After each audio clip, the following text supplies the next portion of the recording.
शासनकाल तो तुम्हें याद होनी चाहिए। 1509 से 1528 राणा सांगा या संग्राम सिंह फर्स्ट। शासनकाल लिखो 1509 से 1528। 1509 से 1528 राणा सांगा या संग्राम सिंह फर्स्ट। शासनकाल लिखो 1509 से 1528। तो काम शुरू करें अपन सांगा को लेकर। तो पहला काम तो यह है कि सांगा किनके उत्तराधिकारी बने। तो तुम लोग बता देना यार कि सांगा किनके उत्तराधिकारी हैं। रायमल के उत्तराधिकारी। ठीक है, सांगा जिंदा है ऐसी इंफॉर्मेशन रायमल के पास लाता ही कौन है? कौन लेके आता? करमचंद पवार लेके आता। यहाँ से तो अपन कल बात करेंगे, लेकिन एक बात है कि जब मेवाड़ छोड़ के भागे थे कौन? सांगा। तो अपन लिख रहे हैं कि कहां भागे थे? श्रीनगर। रास्ते में एक स्टॉपेज इनका और था, कभी आज कभी पेपर में नहीं पूछा, ठीक है, लेकिन आज ध्यान रखना कि जब सांगा मेवाड़ छोड़ के भागे थे तो एक जगह ऐसी भी आती है कि मेवाड़ छोड़ने के बाद इनका एक स्टे कहां था? सेवंतरी। जगह का नाम है राजसमंद में। ठीक है, और सेवंतरी के अंदर एक आदमी ऐसा है। आदमी का नाम क्या है? बीदा राठौर। आदमी का नाम क्या बताओगे? बीदा राठौर। और इसी बीदा राठौर के घर में सबसे पहले कौन रहता है? सांगा। और उसके बाद सीधे कहां पहुंचे? श्रीनगर अजमेर में। और किसके घर में पहुंचे? करमचंद पवार। तो जब ये केस हुआ था पृथ्वीराज उसको भगा देता है, तो सांगा सबसे पहले कौन से काम में पहुंचे थे? सेवंतरी में। किसी घर में? और उसके बाद जाते कहां? श्रीनगर। तो लिखो देखे, तो लिखो रायमल के उत्तराधिकारी बने।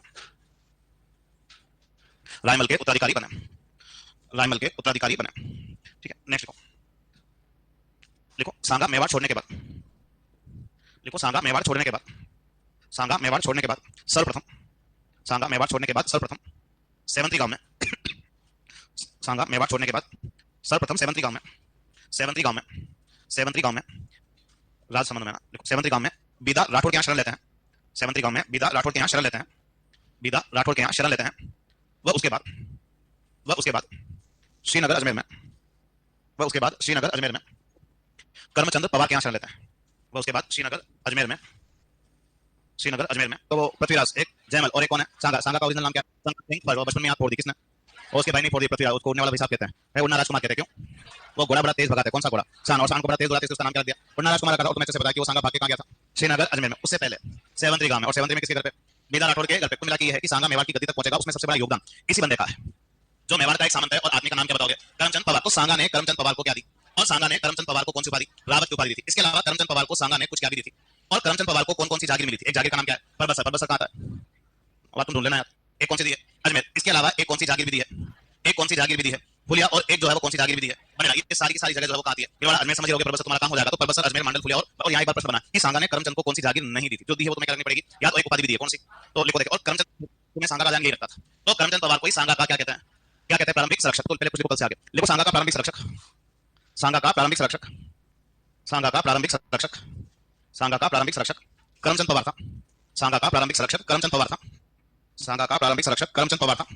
करमचंद पवार था जिसे सांगा ने रावत की उपाधि दी थी। जिसे सांगा ने रावत की उपाधि दी थी। जिसे सांगा ने रावत की उपाधि दी थी। जिसे सांगा ने रावत की उपाधि दी थी। वह पर्वतसर अजमेर। पर्वतसर अजमेर मंडल फुलिया। पर्वतसर अजमेर मंडल फुलिया वह बनेड़ा की जागीरें भी दी थी। पर्वतसर अजमेर मंडल फुलिया बनेड़ा की जागीरें भी दी थी। बनेड़ा की जागीरें भी दी थी। की जागीरें भी दी थी। ठीक है, यहाँ एक बार प्रश्न बना है, कौन सी नहीं दी? तो ये पांच जागीरें तुम्हें क्या करनी है? याद रखनी है। अब यहाँ से सीन क्या वो देखो कि यहाँ कुछ बड़ी बातें शुरू होती है कि हमें सांगा का क्या करवाना है? राज्याभिषेक। तो आप बताओगे कि सांगा का राज्याभिषेक मई 1509। और सांगा का राज्याभिषेक जो है वो मई 1509 कहां हुआ है? और मई 1509 सांगा का राज्याभिषेक कहां होता है? चित्तौड़ में। अब यहाँ से कुछ प्रश्न बनते हैं और इस तरह से ऑप्शन आते हैं। एक ऑप्शन जो है वो पेपर वाला क्या देता है? बाबर। एक ऑप्शन जो है वो क्या देता है? इब्राहिम लोधी। या मान लीजिए वो एक आदमी ऑप्शन जो है वो क्या देता है? सिकंदर लोधी। और एक ऑप्शन क्या देता है? इतना सीधा प्रश्न कि जब हमारे सांगा का क्या हुआ था? तो बताओ सांगा के राज्याभिषेक के समय, सांगा के राज्याभिषेक के समय दिल्ली का शासक कौन था? प्रश्न का लैंग्वेज क्या है कि सांगा के राज्याभिषेक के समय दिल्ली का राजा कौन था? कौन होगा? इब्राहिम लोधी होगा कि बाबर होगा? हाँ बस ठीक है। आज हाँ ठीक है। क्या है कि जब सांगा का राज्याभिषेक हुआ ना 1509, तो उस समय दिल्ली की गद्दी पर सेम टाइम ना तो बाबर बैठा था ना इब्राहिम लोधी। कोई बात नहीं, ऐसे होता है। ठीक है, और उस समय 1509 दिल्ली की गद्दी पे शासक कौन है? सिकंदर लोधी। जैसा अभी आसान लगा ना तुम लोगों को, जो पेपर वाला मास्टर होता है ना वो भी ऐसे करता है। आपको कैसे पता है कि अपन का पागल बनता है? वो बना देता है तुम्हारे को, बराबर। ठीक है, तो सांगा का राज्याभिषेक 1509 में हुआ, तो 1509 सेम टाइम दिल्ली की गद्दी पे कौन बैठा हुआ है? तो आदमी का नाम क्या? सिकंदर लोधी। तो तीन कंडीशन तुम अब याद रखोगे। सांगा का एग्जाम में आने लायक पहला बड़ा प्रश्न यही बनता है। ठीक है, कि सांगा के राज्याभिषेक के समकालीन शासक। ठीक है, तो सांगा का जब राज्याभिषेक हुआ तो सांगा के राज्याभिषेक के समय एक कहां की कंडीशन? एक कहां की कंडीशन?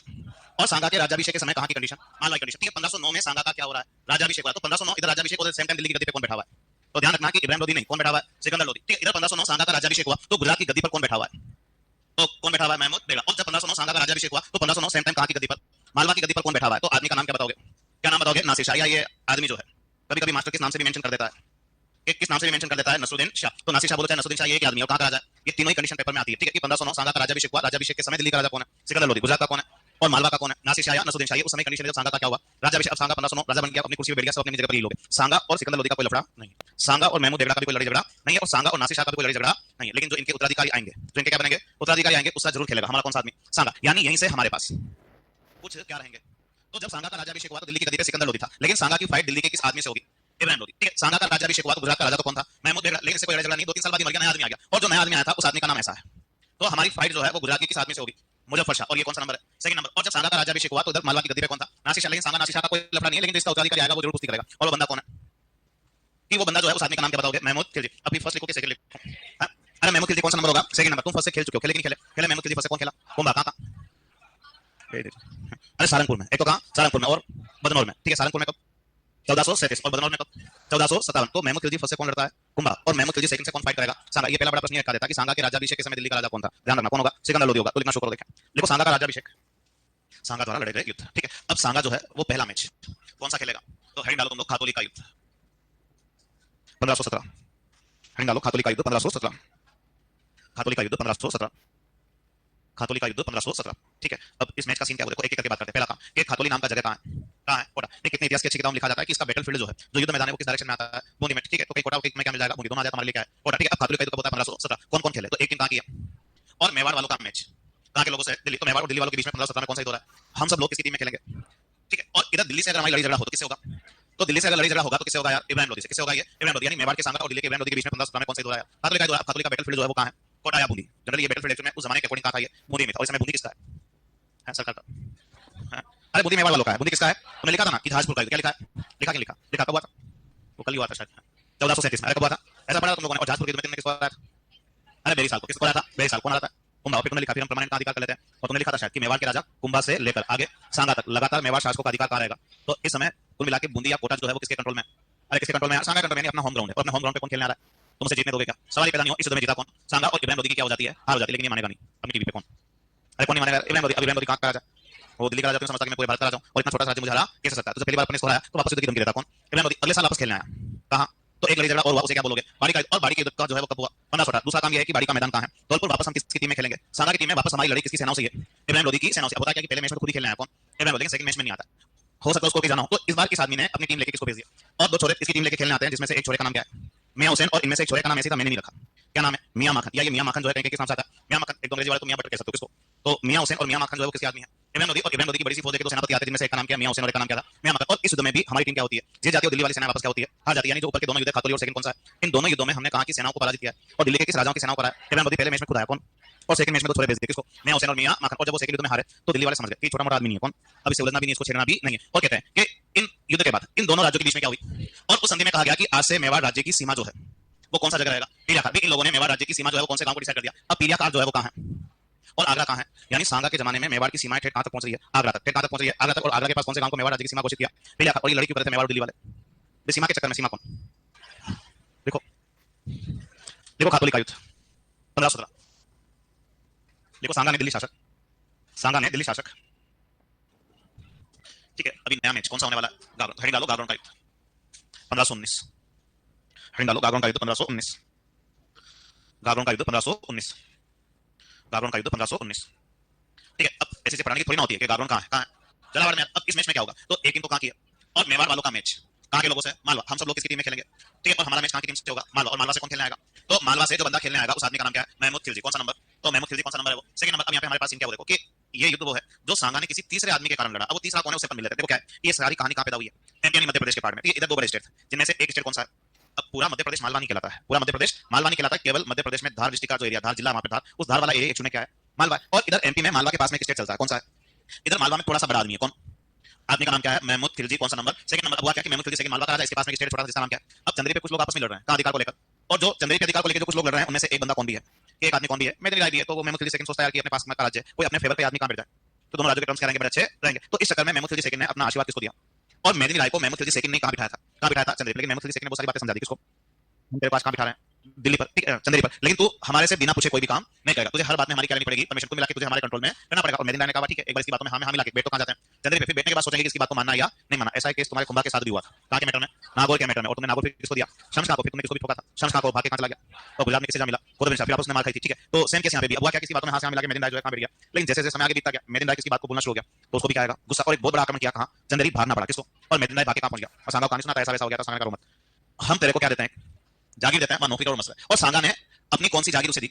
और गागरोन में सांगा की ओर से रहने लग गया कौन सा आदमी, मेदिन राय। अब मेदिन राय वहां गागरोन में है वगैरह वगैरह, ठीक है, लेकिन इसके दिमाग में खुरापात भी चल रही है, इसके दिमाग में इसको लगता है तो गागरोन मालवा की नजदीक है, तो इसको लगता है कभी ना कभी वापस आएगा कौन, किसको लेके, और ये हमारे कांटे करेंगे मालवा पर क्या करेंगे, और वैसे मेवाड़ मालवा की सीमा बहुत नजदीक है, हम भी समय समय दुश्मनी निकालते रहते हैं लोगों से, हुआ क्या, तो ये सब बीमारी को खत्म करने के मूड में था कौन, और महमूद खिलजी सेकंड में बना लिया कि हम आक्रमण करेंगे गागरोन, गागरोन में समय कौन बैठा हुआ है, मेदिन राय। अब जब महमूद खिलजी सेकंड की सेना कांटे करेगी गागरोन ना तो महमूद खिलजी सेकंड का ना किसका है, गागरोन हमारा, हमारा मतलब किसका है, तो बीच में किसको आना पड़ेगा, सांगा, और सांगा बीच में आया, और सांगा ने इस युद्ध में किसको पराजित कर दिया, महमूद खिलजी सेकंड, और महमूद खिलजी सेकंड को हम लोगों ने ऐसा लाया कि इस आदमी को ठेठ कहां से तोके लाए, और गागरोन से तोके बिल्कुल फिल्मी स्टाइल में किसके सामने पटक दिया, चित्तौड़ में लाके किसके सामने पटका, सांगा के सामने, और इसको उस युद्ध मैदान से तोके हमारा कौन सा आदमी लाया था, तो एक बंदे का नाम क्या है, हरिदास चारण, क्या नाम बताना है, और हरिदास चारण ने बहुत बहादुरी दिखाई, और इस महमूद छोटा मोटा आदमी था वो राजा है, और इस राजा को गागरोन से तोके कहां लाके पटका, चित्तौड़ में, और इस बहादुर से खुद खुश हुआ कौन, और सांगा इतना खुश हुआ कि आधा राज्य देने को तैयार हो गया, किसको, हरिदास मना करता, फिर भी सांगा ने इसको कितनी जगह गिफ्ट की, और वो 12 गांवों का उपहार पाने वाला जो आदमी सांगा के इतिहास में कौन है, हरिदास, और हरिदास ही वो बंदा है जो किस आक्रमणकारी को तोके लाया, महमूद खिलजी सेकंड, तो किसी युद्ध से सांगा ने किसी आक्रमणकारी को बंदी भी बनवाया है, तो जिस युद्ध से सांगा ने किसी आक्रमणकारी को बंदी बनवाया वो युद्ध कौन सा है, और हम बंदी बना के किसको लाए थे, महमूद खिलजी सेकंड, और इस मेदिनी राय के चक्कर में सांगा ने कौन सा युद्ध लड़ा था, तो लड़ो देखें, देखो गागरोन का युद्ध 1519, देखो सांगा ने मालवा शासक,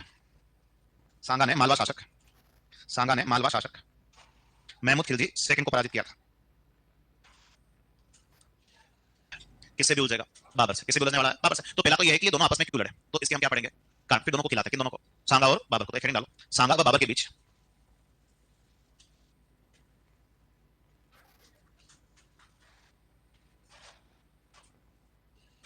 सांगा व बाबर के बीच संघर्ष के कारण, सांगा व बाबर के बीच संघर्ष के कारण, सांगा व बाबर के बीच संघर्ष के कारण,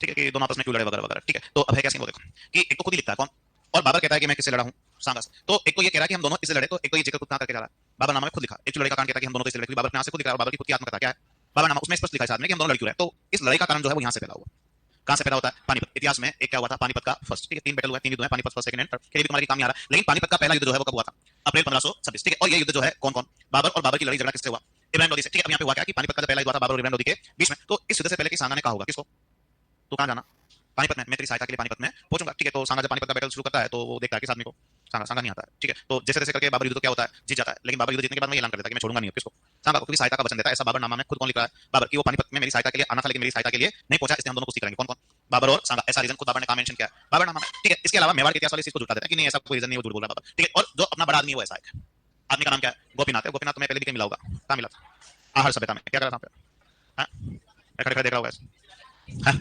आहार सभ्यता का कालक्रम बताता है 1900 से 1200 ईसा पूर्व, वो 10 शर्मा है तीसरी राजधानी वाला, ठीक है, तो गोपीनाथ, और गोपीनाथ ने एक फेमस क्या लिखा है, और गोपीनाथ का लिखा गया एक फेमस ग्रंथ जो है वो ऐसा, और गोपीनाथ का लिखा गया एक फेमस ग्रंथ जो है उसका नाम क्या बताओगे, क्या नाम बताओगे, Mewar and the Mughal empire, क्या नाम बताओगे, Mewar and the Mughal empire, वो एम्पायर क्रिकेट वाला नहीं है, ठीक है, एम्पायर यानी साम्राज्य, क्या है, तो ग्रंथ का हिंदी वर्जन क्या हो गया, मेवाड़ और मुगल साम्राज्य, किताब का नाम क्या हो गया, मेवाड़ और मुगल साम्राज्य, और इसका राइटर खुद कौन है, गोपीनाथ, गोपीनाथ कहता नहीं बाबर लिखेगा कि हमारा सांगा जो है वो इसलिए बाबर से संघर्ष करते हैं क्योंकि सांगा जो है वो बाबर से किस धर्म की, हिंदू धर्म और किसकी रक्षा करना चाहते थे, संस्कृति, और हिंदू धर्म और संस्कृति की रक्षा के लिए सांगा ने किससे दुश्मनी मोल ली थी, बाबर से हमने पूछा कि गोपीनाथ जी आप ऐसा कैसे कह सकते हो, गोपीनाथ कहता है कि लॉजिक यही है कि इसीलिए तो इतिहास में सांगा को किस नाम से मेंशन किया गया है, इसलिए सांगा को इतिहास में किस नाम से मेंशन किया गया है, हिंदूपत, सांगा को हिंदूपत क्यों कहते हैं, क्योंकि वो हिंदू धर्म की रक्षा के लिए किससे लड़ता है, बाबर से लड़ता है, इसलिए आदमी को क्या बोला गया है, हिंदूपत आ गया, तो हिंदूपत, तुम हिंदू सुल्तान जानते हो क्या, कौन है, तो हिंदू सुल्तान कौन है, कुंभा, और हिंदूपत जो है वो कौन है, सांगा, तो दोनों के रीजन अलग अलग है, बाबर तो खुद बाबर नाम लिखा कि पानीपत में मेरी सहायता के लिए आना था कौन, सांगा, लेकिन न्याय से हम लड़ेंगे, गोपीनाथ कह रहा नहीं, वो हिंदू धर्म की रक्षा के लिए किससे लड़ रहा है, अरे किससे लड़ रहा है वो, बाबर से, कारण कोई भी लेकिन दोनों खेलेंगे कौन, और इनको खिलाते भी हैं, ठीक है, तो लिखना शुरू करो,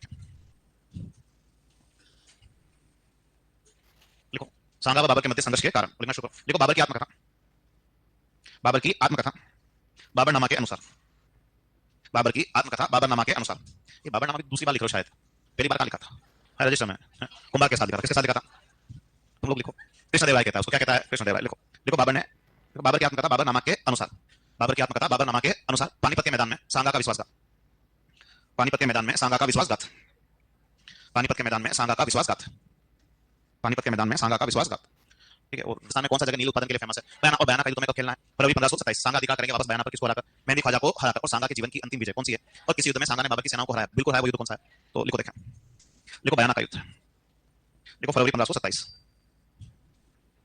फरवरी 1527, ठीक है, ये लड़ने वाले सामने को लड़ा दो तुम लोग, चार नाम लिख दो, हसन खान मेवाती प्लस सांगा वर्सेस मेहंदी ख्वाजा प्लस बाबर, ठीक है, चार नाम लिख दो, बाकी सारी बातें मैं लिख रहा हूं मैं,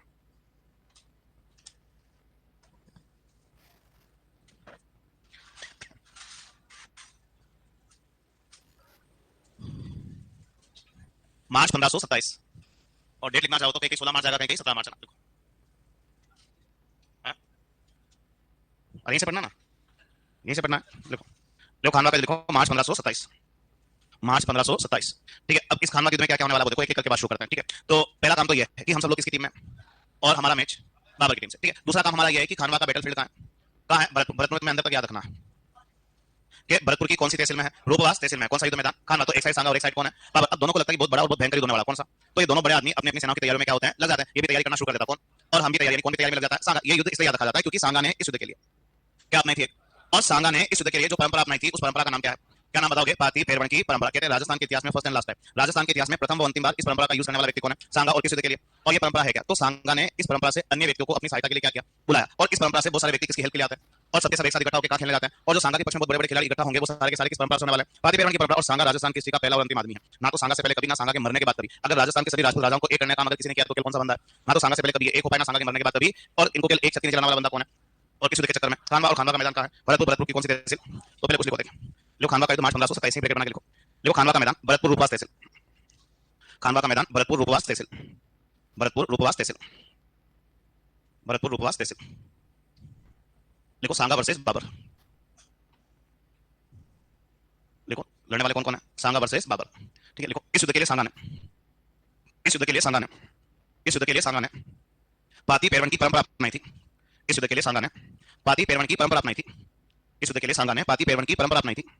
पाती पेरवन की परंपरा अपनाई थी जो राजस्थान के इतिहास में, पाती पेरवन की परंपरा अपनाई थी जो राजस्थान के इतिहास में प्रथम अंतिम बार, जो राजस्थान के इतिहास में प्रथम अंतिम बार, राजस्थान के इतिहास में प्रथम अंतिम बार इस युद्ध के लिए, राजस्थान के इतिहास में प्रथम अंतिम बार इस युद्ध के लिए राणा सांगा ने अपनाई थी।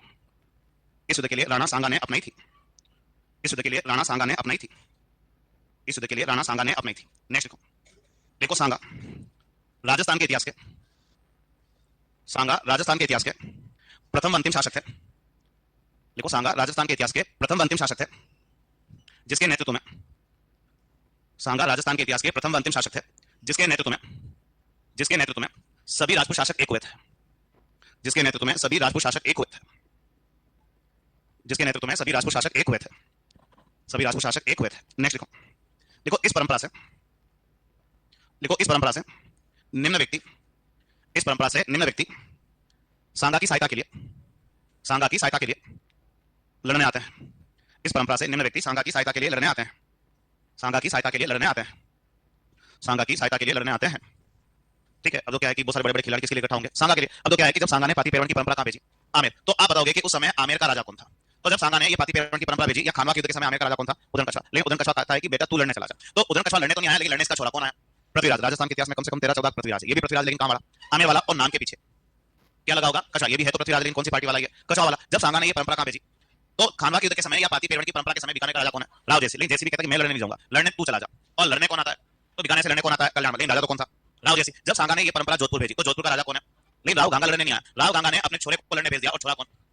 तो आदमी का नाम क्या बताओगे? मालदेव राठौर। ये तीनों ऊपर वाले लोग गड़बड़ कर देते हैं। कितनी बार होता क्या है कि खानवा के युद्ध के समय पाती पेरवन की परंपरा के समय जोधपुर, बीकानेर और आमेर यहाँ का राजा कौन था? और जल्दबाजी में लड़ने आने वाले आदमी का गोला मार देते हैं। वही प्रश्न क्या हो जाता है? गलत ध्यान रखना कि जब सांगा ने पाती पेरवन की परंपरा या खानवा के युद्ध के समय आमेर का राजा कौन है? उदयन कछवाहा। बीकानेर का कौन है? और जोधपुर का कौन है? तीनों जगह से राजा लड़ने, राजा ही थे, राजा लड़ने नहीं गया। राजा ने अपने छोरों को लड़ने भेज दिया। तो आमेर से लड़ने कौन आया? पृथ्वीराज। कछवाहा। बीकानेर से लड़ने कौन आया? और जोधपुर से लड़ने कौन आया? मालदेव राठौर आया। ठीक है, अब यहाँ से जब सांगा ने परंपरा कहां भेजी तो पाली से कौन सा आदमी हमारी सहायता के लिए लड़ने आया? तो आप बताओगे कौन लड़ने आता है? अखेराज सोनगा। और ये अखेराज सोनगा थोड़ा सा खास है, क्यों? क्योंकि इन्हीं की फेमस कौन है? और इतिहास में इन्हीं की लड़की का नाम क्या है? जयवंता बाई। और जयवंता बाई के पुत्र कौन हो जाते हैं? महाराणा प्रताप। भी अखेराज सोनगा पाली की इनकी लड़की का नाम क्या था? जयवंता बाई। और जयवंता बाई के लड़के कौन हुए? प्रताप। तो इस हिसाब से प्रताप और अखेराज सोनगा में क्या कनेक्शन हो गया? अरे नाना बन गया ना। कौन? प्रताप। अरे कौन? अखेराज सोनगा। यानी प्रताप का नाम कहाँ है? अरे कहाँ है? पाली में। और प्रताप का नाना कौन है? ठीक है, जब ये परंपरा कहां भेजी? सिरोही। तो सिरोही से कौन लड़ने आता है? नाम क्या बताओगे? अखेराज दूधा। ये चौहान है, इनके जनरली नाम के पीछे क्या लिख सकता है? तो अखेराज दूधा बोलो चाहे अखेराज देवड़ा। साथ में एक छोरे को भी लेके आए थे जिसका नाम क्या मिलता है? अक्षराज। तो अक्षराज और अखेराज दोनों अलग अलग लोग हैं। और ये दोनों कहां से लड़ने आते हैं? सिरोही से। बूंदी से कौन सा आदमी हमारी सहायता के लिए आता है? आदमी का नाम क्या बताओगे? नारायण दास। बागर डूंगरपुर से कौन हमारी सहायता के लिए आए थे? उदय सिंह। और डूंगरपुर बागर से जो सहायता के लिए आए थे वो कौन थे? उदय सिंह। उदय सिंह को याद रखा जाता है, क्यों? क्योंकि जब ये लड़ने खानवा में पहुंचे तो ये अपने पीछे अपने राज्य का क्या करके आए थे? और उदय सिंह जब राजा थे, डूंगरपुर के राजा, बागर के राजा, और लड़ने जा रहे थे तो अपने पीछे अपने राज्य का क्या करके आए थे? और इनको लग गया कि मैं युद्ध से जिंदा लौटूं या नहीं लौटूं। तो इन्होंने एक पार्ट अपने छोरे को दिया, एक पार्ट किसी दूसरे छोरे को दिया। तो इनका एक लड़का था जगमाल। क्या नाम है? जगमाल को बांट दिया बांसवाड़ा। क्या दे दिया? और इनका एक लड़का था पृथ्वी सिंह। क्या नाम था? और पृथ्वी सिंह को क्या समझा दिया? डूंगरपुर। और किस राज्य का पार्टीशन हो गया? बागर राज्य का। खानवा के युद्ध के समय किस राज्य का डिवीजन भी हुआ था? बागर। और वो आदमी जो आया तो था, लेकिन साथ के साथ में राज्य का भी अपने बेटों में बंटवारा करके आ गया। वो बंदा कौन है? ठीक है, जब ये परंपरा कहां भेजी है? तो सलूमर से कौन लड़ने आता है? तो आप बताओगे कि सलूमर से कौन लड़ने आता है? रतन सिंह चुंडावत। अब जो क्या है कि सलूमर के इतिहास में रतन सिंह चुंडावत एक नहीं, कितने फेमस है? सलूमर के इतिहास में रतन सिंह चुंडावत एक नहीं, कितने फेमस है? दोनों के नाम सेम टू सेम है। रतन सिंह चुंडावत, रतन सिंह चुंडावत। और दोनों आदमी कहां के? एक रतन सिंह चुंडावत इनसे भी बड़ा है, वो फेमस है हाड़ी रानी वाला। कौन है? कभी नाम सुना? हाड़ी रानी कौन है? सहल कंवर है। कौन है? सहल कंवर। और सहल कंवर के हस्बैंड का नाम भी क्या है? रतन सिंह चुंडावत है। और हाड़ी रानी को क्यों याद रखता है? अपना शीश काट कर निशानी के तौर पर कहां भेज दिया? हाँ, युद्ध में कहां भेजा था? कहां भेजा था? देसूरी की नाड़ में। कहां भेजा था? देसूरी की नाड़ में। जबरदस्त सिंह जुंडा वहां पे क्या कर रहे थे? लड़ रहे थे। औरंगजेब की सेना उसके निशाने के तौर पे क्या भेज दिया? अपना शीश काट कर भेज दिया। वो हाड़ी रानी उनका नाम है सहल कंवर। सहल कंवर के हस्बैंड का नाम भी क्या है? रतन सिंह चुंडावत। और वो भी कहां के? सलूम्बर के। लेकिन जो सलूम्बर के रतन सिंह चुंडावत हाड़ी रानी वाले हैं वो मेवाड़ के महाराणा राज सिंह के जमाने के। किसके जमाने के? और ये भी रतन सिंह चुंडावत है, ये भी सलूम्बर के, लेकिन किसके जमाने के? सांगा के जमाने के। लेकिन ये हाड़ी रानी वाले नहीं है। ठीक है। इसके अलावा गोकुंदा से कौन लड़ने आता है? तो गोकुंदा से हमारी हेल्प के लिए कौन लड़ना है? जाला सज्जा। ठीक है। एक जगह कौन सी है? हलवत। हलवत नाम का जगह। काठियावाड़। काठियावाड़ यानी गुजरात। यहाँ से कौन सा आदमी हमारी हेल्प के लिए आता है? तो आदमी का नाम क्या बताओगे? जाला अज्जा। ठीक है। जब सांगा ने ये परंपरा कहाँ भेजी थी? जगनेर। वैसे जगनेर का एरिया कहाँ लगता है? यूपी, लेकिन अपने किसके नियर बाई है? भरतपुर। तो यहाँ से कौन सा खिलाड़ी आया था? कौन सा आदमी आता है? अशोक परमार। जब सांगा ने परंपरा कहाँ भेजी? मेहता। मेहता से भी दो लोग आते हैं, रायमल और एक कौन आता है? बीरम। ठीक है। इधर वाला खास, ये पेपर में आता है कि इधर से कौन खेलने आता है? तो इधर से कौन लड़ने आता है? भारमल लड़ने आता है। इधर जगह है गुजरात में। इधर नाम का जगह कहाँ है? गुजरात। जब ये परंपरा कहाँ भेजी? देवलिया प्रतापगढ़। तो यहाँ से कौन सा बड़ा आदमी लड़ने आया? कौन लड़ने आता है? बाग सिंह, हमारा मुस्लिम सेनापति। और जो मुस्लिम सेनापति है वही क्या है? मुख्य सेनापति। और हमारा मुस्लिम सेनापति या मेन कैप्टन जो है कौन है? हसन का नाम से बंदा का है मेवात का। इसके अलावा एक अफगान सरदार भी हमारे साथ है, और एक अफगान सरदार जो हमारे साथ है उसका नाम क्या बताओगे? क्या नाम बताओगे? महमूद लोदी। एक अफगानों का सरदार भी हमारे साथ बैठा हुआ है जिसका नाम क्या है? महमूद लोदी। अब जो ये अफगान जाति के लोग हैं और मुगलों का भी एक सीन है, क्या है कि कल तुमने लिखा था पानीपत का पहला युद्ध, लिखा कि लिखा? तो पानीपत का पहला मैच कब हुआ था? अप्रैल 1526 में। कौन कौन खेले थे? बाबर और इब्राहिम लोदी। तुम किसको जीता क्या है? बाबर को जीता क्या है तुम लोग? ठीक है। तो बाबर और इब्राहिम लोदी के बीच में जो पानीपत का पहला युद्ध हुआ था 1526 में, उसी युद्ध के बाद बाबर भारत में मुगल साम्राज्य की क्या करता है? सामना जो इब्राहिम लोदी है, ठीक है, वो बंदा है अफगान जाति का। किस जाति का? और बाबर कौन है? मुगल है। बाबर कौन है? यानी मुगलों ने भारत में किसको ठोकर मारी? अफगानों को। किनको ठोकर मारी? इब्राहिम लोदी अफगान जाति का आदमी है और अफगानों को ठोकर मार के बाबर ने भारत में मुगल साम्राज्य की क्या दी? नींव दी। तो ये गुस्सा होता है कौन? अफगान। किनके ऊपर? मुगलों के ऊपर। किनके ऊपर? इनको तो मौका मिलना चाहिए मुगलों को कूटने का। ठीक है। तो जहां जहां मुगल लड़ते हैं, जहां जहां मुगल खेलते हैं, उसके सामने वाली टीम में कौन खेलता है? अफगान, ताकि इनको कूट सके मुगलों को। ठीक है। इसी चक्कर में अफगान नेता हमारे साथ, इसका नाम क्या है? महमूद लोदी। चंदेरी का कौन सा आदमी हमारे साथ होगा? तो सिंपल है यार, वो कौन सा बंदा हमारे साथ होगा? मेरिंदा। अब ये दो जगह, एक क्या है? रायसेन, ये जगह का नाम है कहां, और एक जगह क्या है? तो रायसेन से कौन सा बंदा हमारे साथ है? तो आदमी का नाम क्या बताओगे? और नागौर से कौन सा बंदा हमारे साथ है? तो नागौर से कौन सा बंदा है? खानजादा। कौन सा बंदा है? जो ये लास्ट के दोनों आदमी लिखे ना, दोनों गड़बड़ है। रायसेन का कौन? सलेत और नागौर का कौन? खानजादा। जब मैच चालू नहीं हुआ था उससे पहले कहते हैं कि हम सांगा की साइड में रहेंगे, सांगा के लिए खेलेंगे, लड़ेंगे वगैरह वगैरह। लेकिन जैसे वो युद्ध चालू हुआ दोनों पार्टी चेंज कर लेते। कौन? सलेत और खानजादा। और किसके लिए खेलने लगे? बाबर के लिए। और ये हमारे सांगा के साथ क्या कर लेते हैं? विश्वास। धोखेबाज थे। कौन? रायसेन का कौन? सलेत और नागौर का कौन? इस युद्ध में सांगा हारेगा। इस युद्ध में कौन हारेगा? और सांगा की हार के कारणों में दोनों बदम, सलेत और कौन है? खानजादा। ये सारे के सारे छोटे नहीं, उस जमाने के बहुत तगड़े बड़े खिलाड़ी हैं। और ये सारे बड़े बड़े खिलाड़ी जो हैं वो किस परंपरा से इकट्ठा हो रहे हैं? पाती पेरवन की परंपरा से। जब ये परंपरा हमने कहां भेजी? आमेर। आमेर का राजा कौन था? लेकिन लड़ने कौन आया? जब ये परंपरा बीकानेर भेजी, बीकानेर का राजा रावती। लेकिन लड़ने कौन आया? जब ये परंपरा कहां भेजी? जोधपुर। लड़ने कौन आया? मालवेड़। लेकिन राजा कौन है? ठीक है। जब परंपरा कहां भेजी कौन आता है? अकेला सोनगा की लड़की कौन है? जयवंता बाई के पुत्र कौन हुए? महाराणा प्रताप के नाना जी। अकेला सिरोही से दो, अकेलास दुदाई, अकेलास देवड़ा भी कहते हैं इसको। ठीक है। और अकेलास देवड़ा का ही पुत्र क्या नाम है? अक्षराज। बूंदी से कौन खेलना आया? कौन खेलना आता है? नारायण दास। वागड़ डूंगरपुर से उदय सिंह क्या करके आए थे? राजा। सलूम्बर से कौन है? और गोकुंदा से कौन है? हलवत काठियावाड़ गुजरात से कौन है? जाला अज्जा। ठीक है। जगनेर से कौन है? अशोक परमार। मेहता से इधर से, ये इधर वाला पेपर में आता है। देवलिया प्रतापगढ़ से हमारा मुस्लिम सेनापति और मुख्य सेनापति कौन है? महमूद लोदी। हसन खां मेवात। ये दोनों ही असल में जो है ये मेवाती भी किस जाति का बंदा है और महमूद लोदी भी किस जाति का बंदा है? अफगान। ठीक है। चंद्री का कौन साथ में? और दो गड़बड़ आदमी, रायसेन का कौन है और नागौर का कौन है? खानजादा। ये सारे के सारे खिलाड़ी किसकी टीम के हैं? किस परंपरा से इकट्ठा हुए? पाती पेवन की परंपरा से। अब ये सब इकट्ठा होकर कहां खेलने जाएंगे? खानवा में। किससे खेलेंगे? बाबर से। लेकिन फिर भी हमारी क्या हो जाएगी? फिर भी हमारी क्या हो जाएगी? हमारे क्यों? क्योंकि बाबर ने मेहनत की। बाबर ने क्या किया? और हमने कुछ टेक्निकल गलतियां की। हमने कुछ क्या किया? टेक्निकल गलतियां की। वो क्या गलतियां? वो अपन लिखेंगे। और हमने हमारी गलतियों से युद्ध का मैदान क्या कर लिया? हार लिया। बाकी ये उस जमाने के इतने तगड़े तगड़े खिलाड़ी थे, सवाल ही पैदा नहीं हो कि इतने बड़े खिलाड़ी होने के बाद कोई आदमी युद्ध क्या हो जाए? हार जाए। लेकिन हमारी वो से कुछ गड़बड़ियां हुई है और कुछ कारण है जिससे हम युद्ध क्या होता है? हार जाते। तो पहले तुम टीम बनो, फिर अपन खेलते हैं ना। देखो देख, ये झाला ज्यादा लिखो तुम लोग ना। लिख दो, लास्ट तक दिख रहा है। देखो यहाँ तक लिखो, देख एक बार मैं आता हूँ ना। बाबर को डर लगेगा। अब देखो बाबर को डर इसलिए नहीं लग रहा है कि इतने सारे लोग मेरे को ठोकने आ रहे हैं, नहीं। बाबर के डर का रीजन कुछ अलग है। ठीक है। अब बाबर के डर का रीजन जो है वो यहाँ से पैदा हुआ है। कहां से? काबुल। और काबुल नाम का जगह कहां है? अफगानिस्तान। और बाबर की बहुत फेवरेट जगह कौन सी? काबुल, जहां बाबर को बहुत अच्छा मन लगता है, पिकनिक मनाने इधर जाता है वो। ठीक है। तो बाबर और बाबर के लिए काबुल बड़ा खास जगह है। और बाबर के साथ ऐसा भी इत्तेफाक हुआ है कि जब बाबर मरा 1530 में, तो बाबर को 1530 में मरने के बाद इन लोगों ने कहां दफनाया था? आगरा में। यूपी के अंदर आगरा में क्या कर दिया? दफन कर दिया। लेकिन जब किसी ने गलती से इसकी क्या खोल ली? बाबरनामा। क्या पढ़ ली? बाबरनामा। और वहां पे साहब लिख के गए थे कि मेरी अंतिम इच्छा है कि कहां दफनाया जाए? काबुल में। अब क्या होना था? अंतिम इच्छा पूरी करनी थी तो आदमी को वापस निकाला कहां से? तो के कहां ले गए? एक प्रोग्राम और करना पड़ा। किसका? बाबर। तो बाबर वो बंदा जिसको दो बार दफनाया गया, आधा कहां दफना वो और पूरा कहां करना पड़ा उसको? काबुल में। तो अब बाबर के डर का रीजन काबुल से क्यों पैदा हुआ? तो काबुल का एक बड़ा ही फेमस क्या था? ज्योतिषी। और उस ज्योतिषी ने युद्ध से पहले क्या कर दी? एक उस जमाने में भविष्यवाणी को बड़ा बिलीव करते थे कि ज्योतिषी ने भविष्यवाणी कर दी। और काबुल का एक बड़ा फेमस ज्योतिषी था और उस ज्योतिषी का नाम इतिहास में ऐसा है। क्या नाम था? मोहम्मद शरीफ। और मोहम्मद शरीफ ने पहले भविष्यवाणी कर दी कि इस युद्ध में वो टीम हारेगी। इस युद्ध में वो टीम हारेगी जो किस डायरेक्शन से अटैक करेगी? कि इस युद्ध में वो टीम हारेगी जो किस डायरेक्शन से अटैक करेगी? पूर्व की ओर से। और पूर्व की ओर से असल में किसकी टीम खेलने आ रही थी? किसकी टीम खेलने आ रही थी? बाबर की। और हो सकता है उस जमाने में इसकी भविष्यवाणी परफेक्ट बैठती हो। तो जैसे ही मोहम्मद शरीफ ने भविष्यवाणी की कि इस युद्ध में किसकी हार है? बाबर की। तो जैसे ही भविष्यवाणी हुई तो बाबर और बाबर की सेनाओं में निराशा फैलना क्या हो जाती है? शुरू हो जाती है। बाबर और बाबर की सेनाओं में निराशा फैलना क्या हो गई? शुरू पहले युद्ध के हारने को भविष्यवाणी हो चुकी है। तो बाबर कहता है काम करता है कि मैच का प्रोग्राम कैंसिल कर देता है। कौन सा मैच? अरे कौन सा मैच यार? खान बात तो इसने तो सोच लिया मुझे लड़ना ही है। कौन सा युद्ध? नहीं, बाबर को जैसे पता है कि वो मानेगा नहीं अपनी टीवी पे। कौन? अरे कौन नहीं मानेगा? अरे कौन नहीं मानेगा? सांगा। कि वो तो खेल ही रहेगा। कौन? सांगा। तो बाबर को युद्ध करना नहीं है, सांगा को युद्ध करना है। तो बाबर को पता है वो मानने वाला नहीं, उसको समझाना पड़ेगा, फिर कभी खेलेंगे अभी। ठीक है। लेकिन अब हुआ क्या कि वो सांगा मानेगा नहीं। तो इसके लिए बाबर ने एक आदमी को बुलाया और जिस आदमी को बुलाया उस आदमी का नाम क्या है? आदमी का नाम क्या है? सलेतवर। वो किधर आदमी तुमने लिखा भी? रायसेन का। ठीक है, गड़बड़ी है। ठीक है। सलेतवर को बिठाया अपने पास, चाय पानी के लिए सलेतवर को समझाया कि सलेतवर हमारे हारने की भविष्यवाणी और हम ये नहीं चाहते युद्ध हो। तो तू एक काम कर, हमारी बात लेके किसके पास जा और उसको मना करके आ जा कि हमको युद्ध नहीं चाहते हैं। ठीक है। सलेतवर ने जब बाबर की बात सुनी, सलेतवर ने कहा ठीक है मैं तेरा काम कर दूंगा, लेकिन पैसे लगेंगे। तो बाबर ने कहा जितना ले जाना वो ले जा। और इस चक्कर में सलेतवर बाबर का ये प्रस्ताव लेके किसके पास गया? सांगा के पास। सांगा के दरबार में कह रहा कि देख सांगा वो नहीं आ रहा है। कौन? और उसको नहीं लड़ना। कौन सा युद्ध? तो भी वो कैसे करे, सांगा ने साफ मना कर दिया कि हम युद्ध का प्रोग्राम कैंसिल नहीं करेंगे वो, ठीक है। और क्योंकि ये वो समय जब सांगा साथ आसमान पर बैठा हुआ है, ठीक है, और हम कॉन्फिडेंस में, हम क्या है कॉन्फिडेंस में, और इधर हमारे वो राजपूत सरदार भी चला देते किसको, सांगा को, कि युद्ध का प्रोग्राम कैंसिल मत करना, सांगा इस बार फाइल निपटा देंगे किसकी, बाबर की। हम इतने कॉन्फिडेंस में क्यों है भाई, एक को छोटे नहीं बहुत बड़े बड़े खिलाड़ी लिए तुम लोगों ने, इतने बड़े बड़े खिलाड़ी हमारे क्या हैं साथ है, तो हारने का कोई सवाल ही पैदा नहीं। और हमारे अंदर कॉन्फिडेंस इसलिए भी है क्योंकि हम इससे पहले बयाना युद्ध में किसको कूट चुके हैं, तो हमें लग रहा है कि इस वाले युद्ध में भी हम उसको क्या कर देंगे, हमारे कॉन्फिडेंस का रीजन ये था। तो सांगा ने साफ मना कर दिया कि मैं कोई युद्ध का प्रोग्राम कैंसिल नहीं करूंगा। अब जो उसने मना कर दिया तो फिर खेलना ही पड़ेगा किसको, किसको खेलना पड़ेगा, बाबर से। लेकिन ये युद्ध से पहले दो बड़ी बातें हुई है। युद्ध से पहले बाबर के हारने की भविष्यवाणी कौन करता है, काबुल का ज्योतिषी, जिसका नाम क्या बताओगे, मोहम्मद शरीफ। और इस बाबर का संधि प्रस्ताव सांगा के पास लेके कौन गया था, कौन गया था, चलो तो लिखो, देखो इस युद्ध से पूर्व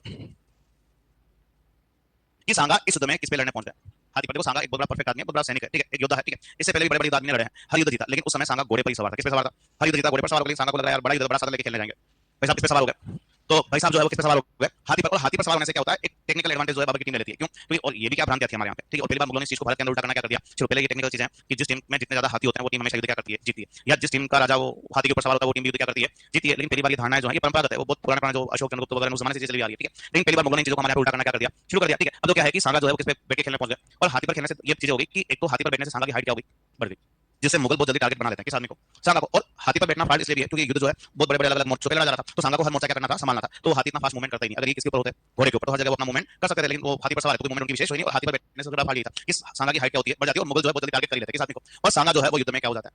और जैसे ही सांगा घायल हुए हमारे सरदार इनको तोड़ के कहां ले आए, बसवा, और बसवा नाम का जगह है, तो सामने, और बसवा इनको कौन कौन तोड़ के लाए, एक तो कौन, मालदेव, एक कौन, पृथ्वीराज, और एक वो छोरा कौन, आदमी का नाम क्या है, अक्षयराज। अक्षयराज कहां का, अरे कहां का है, सिरोही का। पृथ्वीराज कहां का, आमेर का। और मालदेव कहां का, उनके साथ दो भी लोग, लेकिन तीन बड़े आदमी, और दो बड़े आदमी मालदेव और कौन है, पृथ्वीराज। और ये सब सांगा को तोड़ के कहां ले गए होते बसवा, तो साउथ के कुछ टाइम बेहोश भी रहे, कहां पर, बसवा में। और जैसे बसवा में होश आया किनको, सांगा को, और जैसे होश आया और सांगा अपने राजपूत सरदार के ऊपर जोर जोर से चिल्लाना क्या कर देते हैं, शुरू कर देते हैं, और सब राजपूत सरदार फटिया को से देख रहे किसको, सांगा को। ये बोल कहां से रहे भाई, सांगा वो व्यक्ति जिसकी बचन ने कहा तो फोड़ी दी तुमने, किसने फोड़ी थी वो, पृथ्वीराज ने, ठीक है। इसके अलावा सांगा वो तुमने वो खातुली का लड़ा है, कौन सा युद्ध, खातुली का छोटा मोटा युद्ध नहीं, दिल्ली के आदमी को हराया, कहां के आदमी को हराया, किसको, जो खातुली का युद्ध हुआ था उसमें सांगा अपना एक हाथ भी खो देता है, एक पाम भी खो देता है, यानी वन साइड वाला पोर्शन नहीं है किसके पास, एक आंख नहीं है, एक हाथ नहीं है, और एक पैर नहीं। और बच्चा पूछेगा पोर्शन कौन सी युद्ध में घायल हो गया, खान के युद्ध में, और चारों तरफ से खून बह रहा है, लेकिन इतनी तेज और कड़क आवाज निकल रही है किसकी, सांगा। और इसके सब राजपूत फटिया को किसको देख रहे हैं, और जोरों से चिल्ला रहे हैं अपने सरदारों पे, अभी कभी मेरे को वापस कहां लेके चलो, कहां ले चलो, खान जब तक मैं वो बाबर को हरा नहीं दूंगा मैं भी अपने गढ़ नहीं जाऊंगा, कसम में खा के बैठ गया कौन, सांगा। और उस जमाने में कसमों को पूरा करना भी क्या होता था, जरूरी होता था, ठीक है। तो राजपूत दिलासा देते थे, आप पूरी जा रहे हो उसका खाना में, तो वापस बसा से लेके कहां क्यों रवाना हो रहा है, खान के रास्ते में एक जगह आई, ठीक है।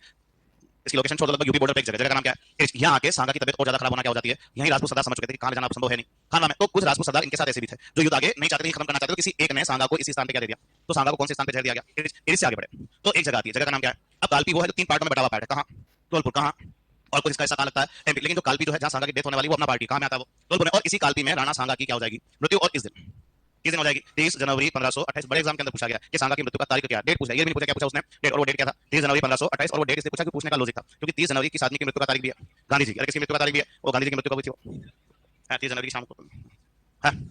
अरे गांधी जी की मृत्यु कब हुई थी, अरे गांधी जी नाम सुना कि नहीं सुना, कब पैदा हुए थे, 2 अक्टूबर रात को हो है। अरे 2 अक्टूबर से आगे क्या है, बोलो ना आगे है। अरे मेरी आवाज आ रही है कि नहीं आ रही है, आ रही है। गांधी जी कब पैदा हुए थे, 2 अक्टूबर आगे, अरे तीसरी चौथी पांचवी का टाबर बता देगा 2 अक्टूबर, तो तुम लोग क्या बता रहे हो इतने मोटो के है। अरे 2 अक्टूबर 1869, 1869 में किसका जन्म हुआ है, गांधी का। गांधी के पापा कौन थे, है? फिर तो गांधी की मम्मी भी थी है? तो इस गांधी की मृत्यु जो कहाँ हो जाती है, और सांगा का क्या करना है, और सांगा का अंतिम संस्कार कहाँ होगा, मांडलगढ़। और मांडलगढ़ में सांगा की क्या है, चारों लोकेशन पेपर में आती है। सांगा को गाय अवस्था में कहा था, जहर कहाँ दोगे, मृत्यु कहाँ करोगे, अंतिम संस्कार लिखो, देखो सांगा इस युद्ध में, सांगा इस युद्ध में हाथी पर सवार थे। कि एक जगह ऐसी है जिसको राजस्थान का क्या पड़ता है, तुम जानते हो किसे कहते हैं, भाई राजस्थान का प्रवेश द्वार किसे कहते हैं, बस एक जगह ऐसी है जिसको कहा जाता है कि वो राजस्थान का क्या कहलाता है, सिंह द्वार, या उस जगह को राजस्थान का क्या कहते हैं, क्या कहते हैं इसको नहीं पता कौन सा जगह, तो कौन सा जगह है, अलवर। एक जगह ऐसा है जिसको कहा जाता है कि वो राजस्थान का क्या कहलाता है, क्या कहलाता है, दक्षिण पूर्वी प्रवेश द्वार। पता है तुम्हें क्या, कि राजस्थान का दक्षिण पूर्वी प्रवेश द्वार क्या कहलाता है। और एक जगह ऐसा है जिसे इतिहास में कहते हैं कि वो मेवाड़ का क्या है, क्या है, प्रवेश द्वार। तो मेवाड़ का प्रवेश द्वार किसे कहते हैं, तो आप बताओगे कि मेवाड़ का प्रवेश द्वार जो है वो किसे कहा जाता है, तो किसे कहा जाता है, मांडलगढ़ को। भिलवाड़ा में दो जगह लगे, मांडल लगे और मांडलगढ़ लगे। तो राजस्थान का प्रवेश द्वार किसे कहते हैं, भरतपुर को। राजस्थान का सिंह द्वार, राजस्थान का स्कॉटलैंड क्या कहलाता है, अलवर। राजस्थान का दक्षिण पूर्वी प्रवेश द्वार। और मेवाड़ का प्रवेश द्वार किसे कहते हैं, मांडलगढ़। इसलिए किसी बाहरी आक्रमणकारी को अगर मेवाड़ में अटैक करना है या मेवाड़ में घुसना है, उसका रास्ता कहां से दिखता है, मांडलगढ़ से। ठीक है, तो चारों बातें लिख दो, ब्रैकेट बना के यहीं पे या रेल लाइन के ऊपर लिख दो। देखो राजस्थान का प्रवेश द्वार भरतपुर, राजस्थान का प्रवेश द्वार भरतपुर। एक लिखो राजस्थान का सिंह द्वार या राजस्थान का स्कॉटलैंड, राजस्थान का सिंह द्वार या राजस्थान का स्कॉटलैंड किसे कहते हैं, अलवर को। राजस्थान का सिंह द्वार या राजस्थान का स्कॉटलैंड, अलवर। राजस्थान का दक्षिण पूर्वी प्रवेश द्वार चित्तौड़, और मेवाड़ का प्रवेश द्वार क्या है? मांडवगढ़। ठीक है, बाकी बात करते हैं। अरे किसको भेजा था? सलहरीदावर को। ठीक है, अब युद्ध में एक कंडीशन ऐसी है कि सांगा कहां मौजूद नहीं है, खानवा के युद्ध में उपस्थित नहीं है, क्योंकि सांगा को तो तुमने घायल अवस्था में बाहर निकाला। तो युद्ध में एक सीन क्या है कि सांगा युद्ध में नहीं है, फिर भी एक सांगा युद्ध में लड़ रहा है। कंडीशन क्या है कि सांगा युद्ध में मौजूद नहीं है, फिर भी एक सांगा जो है वो युद्ध में क्या कर रहा है? लड़ रहा है। अब ऐसे कैसे? और जमाने में डबल रोल भी नहीं चलते थे कि फिर भी ऐसा हुआ। हुआ क्या कि हमारे सरदारों ने एक आदमी को कहा कि देखो सांगा युद्ध में मौजूद नहीं है, उसको बाहर ले जा रहे हैं, और कि हमारी सेनाओं का मनोबल कमजोर नहीं हो जाए, तो आप सांगा का क्या पहन लीजिए? राजमुकुट। और क्या पहन लीजिए? छत्र पहन लीजिए, ताकि दूर से हमारी सेनाओं को लगेगा कि राजा हमारे बीच में क्या है? मौजूद है। तो एक्चुअल में ऐसा करने वाला जो व्यक्ति था उसका नाम क्या है? रतन सिंह। तो ये सबसे पहले किसको ऑफर किया गया कि आप सांगा का राजमुकुट और क्या पहन लीजिए? छत्र। और ये रतन सिंह कहां के? सलूमर के, रतन सिंह चुंडावत। लेकिन रतन सिंह वो व्यक्ति थे जिन्होंने सांगा का राजमुकुट दान करने से क्या कर दिया? जिसने दान करने से क्या कर दिया था? मना कर दिया था। ठीक है, अब यहाँ पे हुआ क्या कि रतन सिंह ने जब मना किया तो ये मुकुट जो है कौन सा बड़ा आदमी धारण करता है? तो कौन धारण करता है? जाला अज्जा। और तुम्हें अच्छे से पता है कि तुम लोग जाला अज्जा को कहां से लाए थे? गुजरात से। कहां से लाए थे? गुजरात। और गुजरात में कौन सा जगह? हलवद। और हलवद नाम का जगह कहां है? काठियावाड़, गुजरात। तो इस युद्ध में सांगा का राजमुकुट और छत्र धारण करने से मना किसने किया था? किसने मना किया था? रतन सिंह। और वो कौन धारण करता है? तो आदमी का नाम क्या बताओगे? जाला अज्जा। तो लिखना शुरू करो। देखो इस युद्ध में रतन सिंह चुंडावत के मना करने पर, इस युद्ध में रतन सिंह चुंडावत के मना करने पर, इस युद्ध में रतन सिंह चुंडावत के मना करने पर, इस युद्ध में रतन सिंह चुंडावत के मना करने पर, रतन सिंह चुंडावत के मना करने पर सांगा का राजमुकुट और छत्र, रतन सिंह चुंडावत के मना करने पर सांगा का राजमुकुट और छत्र, सांगा का राजमुकुट और छत्र, सांगा का राजमुकुट और छत्र जाला अज्जा ने धारण किया था। सांगा का राजमुकुट और छत्र जाला अज्जा ने धारण किया था। सांगा का राजमुकुट और छत्र जाला अज्जा ने धारण किया था। सांगा का राजमुकुट और छत्र किसने धारण किया था? जाला अज्जा ने धारण किया था। लिखा तुम सब लोगों ने आता। ठीक है, अब यहाँ से आगे का सीन क्या बोले कि कुल मिला के इस युद्ध में किसकी टीम हारी और जीत कौन गया? बाबर। बल्कि हारने की भविष्यवाणी तो किसकी हुई थी? बाबर की। लेकिन फिर भी बाबर युद्ध क्या होता है? जीत जाता अपना आदमी। सांगा युद्ध क्या होता है? हार जाता। मतलब बाबर ने मेहनत की। बाबर ने क्या किया? और इतनी मेहनत की कि उसने जमाने की भविष्यवाणी को भी क्या कर दिया? फेल कर दिया। तो बाबर जीता। इसकी जीत के कुछ क्या है कारण कि बाबर युद्ध क्यों जीत लेता? ठीक है, तो पहला तो कारण यह है कि बाबर ने इस युद्ध में क्या दिया? एक नारा। और इस युद्ध को क्या घोषित कर दिया? जिहाद। जिहाद का मीनिंग जो होता है वो क्या होता है? कि जिहाद का मीनिंग जो होता है वो क्या होता है? धर्मयुद्ध। यानी बाबर ने इस युद्ध को क्या घोषित किया? जिहाद। और जिहाद का मीनिंग क्या होता है? धर्मयुद्ध। ठीक है, इसके अलावा इस युद्ध में बाबर जो है वो एक युद्ध पद्धति को भी फॉलो करता है। और इस युद्ध में बाबर कौन सी युद्ध पद्धति को फॉलो करता है? तुगलमा युद्ध पद्धति। यानी अपनी सेनाओं को टुकड़ों में डिवाइड करके युद्ध करता है। कौन सा आदमी? हम समझ नहीं पाते कि कभी कभी सेना ज्यादा होती है, कभी कभी ऑटोमेटिक क्या हो जाती है? कम। इसके अलावा बाबर ने इस युद्ध में भारी भरकम किसका यूज किया था? तोपखाना। क्योंकि खानवा का युद्ध राजस्थान वालों के लिए वो पहला युद्ध है। जब राजस्थान के इतिहास में फर्स्ट टाइम तोपे बरसती भी है और गरजती भी है, तो पहली बार राजस्थान की हिस्ट्री में तोपों का यूज कौन से युद्ध में हुआ है? खानवा के युद्ध में। अब बयाना का कंडीशन देखो कि बयाना के युद्ध में इस बाबर ने किसी भी प्रकार के तोपखाने का यूज नहीं किया। और ये खानवा के युद्ध में बड़ा भारी भरकम क्या लेके आ गया? हमारे पास किसी प्रकार का कोई तोपखाना नहीं, हम केवल तलवारों से काम चला रहे थे। और बाबर क्या छोटी मजे ले रहा था? ठीक है, और बाबर ने बिल्कुल भी रिस्क नहीं ली कि तोप चलाने वाले जो होते हैं जनरली उनको क्या बोलते हैं? क्या बोलते हैं? तोपची। और वो तोपची कहां के फेमस है? तुर्की के जनरली तोपची खूब फेमस होते हैं। तो इस युद्ध के लिए एक स्पेशल आदमी थे, कहां से मंगाया? तुर्की से। और उसी आदमी का नाम काम था, और बंदे का नाम क्या है? मुस्तफा रूमी। तो इस युद्ध में बाबर के तोपखाने का संचालन, इस युद्ध में बाबर के तोपखाने का संचालन तुर्की के किस आदमी ने किया था? तो आदमी का नाम क्या बताओगे? मुस्तफा रूमी। आदमी का नाम क्या बताना है? मुस्तफा रूमी। ठीक है, इसके अलावा ये दोनों गड़बड़ आदमी हमारे से धोखा करते जो भी हमारी हार के कारण बने। एक कौन? सलेटर। कहां का आदमी है? देखा, रायसेन। कहां का आदमी है? रायसेन का। और इसके अलावा कहां का आदमी भी गड़बड़ करता है? खान जाला। कहां का आदमी है? और इन दोनों आदमियों ने हमारे से धोखा किया, जिससे हमारा एक साइड क्या होता है? कमजोर। इसके अलावा सांगा का भी फाल्ट है। किस पे सवार होना? हाथी पर सवार होना। ठीक है, और इसके अलावा बाबर ने अपनी सेनाओं को जोश बढ़ने के लिए क्या किया? उसने भी ऐसी कस्में दिलवा दी सब सैनिकों की, जब तक युद्ध जीतेगा नहीं कोई भी किसके हाथ नहीं लगाएगा। चलो आपकी सेनाओं में जोश बढ़ने के लिए था। तो ये कुछ कारण रहे जिससे युद्ध कौन जीत जाता है? बाबर। और हमारा सांगा युद्ध क्या होता है? हार जाता। तो इन सब बातों के लिए एक ही बंदा काम का, केवल वो कौन है? तो आदमी का नाम क्या बताओगे? मुस्तफा रूमी बताओगे। तो लिखो, देखें, लिखो बाबर की विजय के कारण सांगा और युद्ध जीत गया कौन? और ये बाबर के लिए भी बहुत बड़ी उपलब्धि थी, क्योंकि बाबर ने लगभग अपना कंट्रोल इंडिया में कर लिया था। केवल एक ही बंदा उसको चुनौती दे सकता था, केवल कौन था? सांगा। उसको भी इस युद्ध में हरा दिया। और कहते हैं कि इस युद्ध के बाद बाबर जो है क्या धारण करता है? उपाधि। और इस युद्ध के बाद बाबर ने कौन सी उपाधि धारण की थी? गाजी। गाजी का भी मीनिंग निकलता है। और गाजी का मीनिंग जो है वो क्या निकलता है? धर्मरक्षक। गाजी का मीनिंग क्या निकलता है? धर्मरक्षक। तो बाबर ने युद्ध के बाद कौन सी उपाधि धारण की है? गाजी की उपाधि। इसके अलावा बाबर जो है इस युद्ध के बाद एक क्या भी हटाता है? कर, टैक्स। ठीक है, लेकिन वो टैक्स केवल किनसे वसूला जाता था? मुस्लिमों से। और मुस्लिम व्यापारियों से एक चुंगी कर लेते थे। और उस जमाने में एक चुंगी कर था जिसका नाम क्या था? तमगा। केवल मुस्लिम व्यापारियों के लिए कौन सा टैक्स हटाया इस आदमी ने? तो बाबर युद्ध जीतने के बाद कौन सी उपाधि धारण करता है? गाजी की उपाधि। इसके अलावा मुस्लिम व्यापारियों के लिए कौन सा टैक्स हटाया? तमगा का। और ऐतिहासिक भारी भरकम हस्ती जिसका नाम क्या है? सांगा। वो राजा था जिसके दरबार में परमानेंट कितने राजा?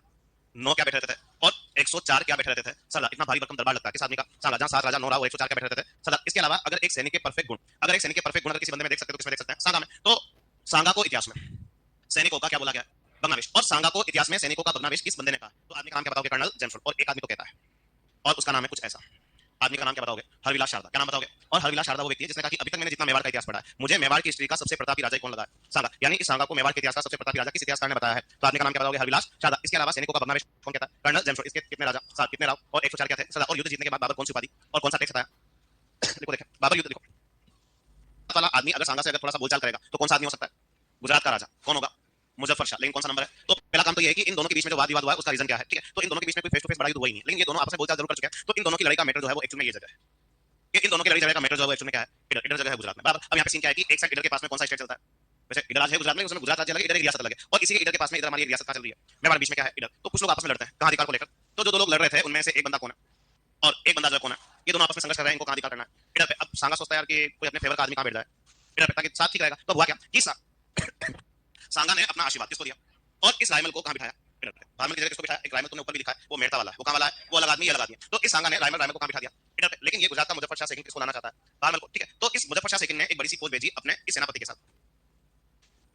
क्या नाम लिखा हुआ है? निजामुल मुल्क। क्या नाम लिखा है? निजामुल, ठीक है। और इसके साथ एक बड़ी सी फौज भेजी और ये निजामुल मुल्क आता है, बारमल की सहायता करता है और इधर से किसको फेंक के चले गए और किसको बिठा दिया? बारमल को, ठीक है। लेकिन जब ये पता पड़ता हमारे किस आदमी को कि हमारे बिठाए हुए रायमल को किस आदमी ने मुजफ्फर शाह सेकंड ने हटवा दिया है, उसकी जगह किसको बिठा दिया? बारमल को। तो भाई साहब एक बड़ी सी फौज देके कहां चलेगी, तैयारी कर लेता है। लेकिन जब सांगा इधर पर आक्रमण की तैयारी करता है तभी टेलीफोन कर देता कौन? और बारमल कहता रुक जा, किसको क्या आने की जरूरत नहीं। बारमल स्पष्ट कर देता कि मैं बेट तो किसी बदौलत गया हूं मुजफ्फर शाह सेकंड की वजह से, लेकिन मैं बात हमेशा किसकी मानूंगा? सांगा की। हमें चाहिए क्या था कि हमारी बात मानता रहे, हमारे कंट्रोल में रहे और हमारा काम चलता रहे। और रीजन यही है कि खानवा के युद्ध में इधर से हमारी हेल्प के लिए कौन आता है? बारमल। बल्कि बारमल सांगा के फेवर का आदमी था नहीं, वो कहां के फेवर का आदमी है? गुजरात वाले, लेकिन फिर भी खानवा के युद्ध में सहयोगी बन के आना पड़ा किस आदमी को? बारमल को। तो ये सिंपल सा प्रश्न था कि इधर के उत्तराधिकार प्रश्न को लेकर सांगा का विवाद किससे हुआ था? किससे होता है? वो गुजराती के साथ में से होता है मुजफ्फर शाह सेकंड ने। और इधर पे इसने किसको बिठाया था? रायमल। और गुजरात वाला किसको बिठाया था? बारमल को। सिंपल है, वो लिख दो। देखो इधर के उत्तराधिकार प्रश्न को लेकर, इधर के उत्तराधिकार प्रश्न को लेकर, इधर के उत्तराधिकार प्रश्न को लेकर, इधर के उत्तराधिकार प्रश्न को लेकर, इधर के उत्तराधिकार प्रश्न को लेकर सांगा का विवाद, इधर के उत्तराधिकार प्रश्न को लेकर सांगा का विवाद, सांगा का विवाद गुजरात शासक, इधर के उत्तराधिकार प्रश्न को लेकर सांगा का विवाद गुजरात शासक, सांगा का विवाद गुजरात शासक मुजफ्फर शाह सेकंड, सांगा का विवाद गुजरात शासक मुजफ्फर शाह सेकंड से हुआ था, मुजफ्फर शाह सेकंड से हुआ था। सांगा का विवाद गुजरात शासक मुजफ्फर शाह सेकंड से हुआ था, मुजफ्फर शाह सेकंड से हुआ था। नेक्स्ट देखो, देखो सांगा ने इधर पर, देखो सांगा ने इधर पर, सांगा ने इधर पर रायमल को, सांगा ने इधर पर रायमल को, वह मुजफ्फर शाह सेकंड ने, वह मुजफ्फर शाह सेकंड ने बारमल को बिठाया था, मुजफ्फर शाह सेकंड ने बारमल को बिठाया था, मुजफ्फर शाह सेकंड ने बारमल को बिठाया था, मुजफ्फर शाह सेकंड ने बारमल को बिठाया था, मुजफ्फर शाह सेकंड ने किसको बिठाया था? बारमल को बिठाया था, ठीक है। नेक्स्ट देखो, मुजफ्फर शाह सेकंड ने बारमल की सहायता के लिए, मुजफ्फर शाह सेकंड ने बारमल की सहायता के लिए सेनापति, मुजफ्फर शाह सेकंड ने बारमल की सहायता के लिए सेनापति निजामुल उल मुल्क को भेजा था। इसका नाम है सही है। मुजफ्फर शाह सेकंड ने बारमल की सहायता के लिए सेनापति निजामुल उल मुल्क को भेजा था। हाँ देख के लिखो, दुखी मत हो। निजामुल उल मुल्क को भेजा था।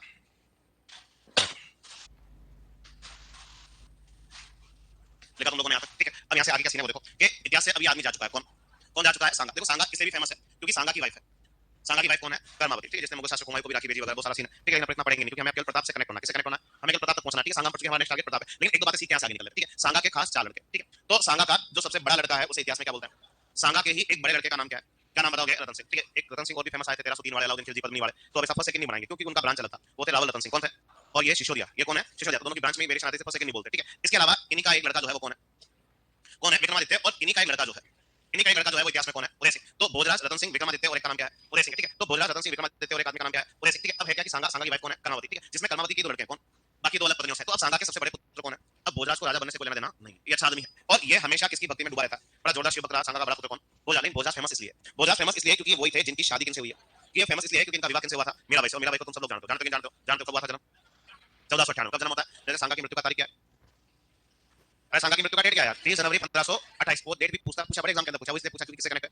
गांधी जी से कनेक्ट है। तो वैसे ही मीरा का जो ईयर है जन्म का वो भी पेपर में आता है कि मीरा का जन्म जो है वो कौन सी ईयर में हुआ है? 1498। वो इसलिए पूछता है कि 1498 में वो भी आता है। कौन कौन आता है? अरे वास्को डी गामा। क्या नाम है? ऐसा नाम कभी सुना कि नहीं सुना? सुना है ऐसा है? अरे मैं बोल रहा हूं तो सुन रहे हैं? नहीं सुना है, फॉरेनर सबके साथ है।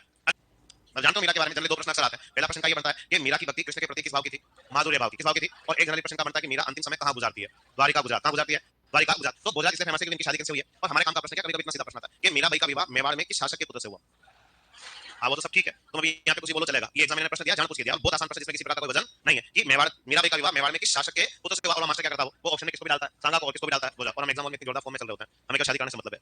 हमें क्या होता है? और जल्दबाजी में बोला क्या लग जाता है? भोजराज लग जाता है। क्या लग जाता है? वो पूछा कि शासक के पुत्र से हुआ, तो शासक तो कौन है इनमें? और सांगा के पुत्र किससे होता है? भोजराज, ठीक है। हमारा काम का केवल एक ही बंदा है, कौन है? बस रतन सिंह इसलिए काम किया है क्योंकि ये वो है जो राणा सांगा के क्या बने हैं? उत्तराधिकारी। जैसे मैं तुम्हें पूछूं कि सांगा किनके उत्तराधिकारी बने? अरे मेरी आवाज आ रही है कि नहीं आ रही है? आ रही है कि सांगा किनके उत्तराधिकारी थे? रायमल के। तो सांगा का उत्तराधिकारी कौन बनेगा? तो सांगा का उत्तराधिकारी कौन बनता है? रतन सिंह, ठीक है। रतन सिंह के बाद राजा कौन बनता है? विक्रमादित्य। विक्रमादित्य के बाद उदय सिंह। उदय सिंह के बाद कौन आएंगे? तो हमें कल प्रताप से जुड़ना, वो भी अपन कनेक्ट हो जाएंगे, लेकिन 2 बातें सीखेंगे किनकी, और उसके बाद अपन प्रताप से जुड़ना क्या हो जाएंगे। तो पहले तो सांगा कर्मावती 4 लड़कों के नाम लिखो एक बार।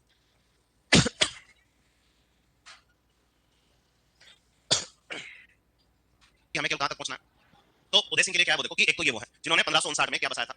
क्या बसाया है? उदयपुर। तो उदयपुर के संस्थापक कौन रहे?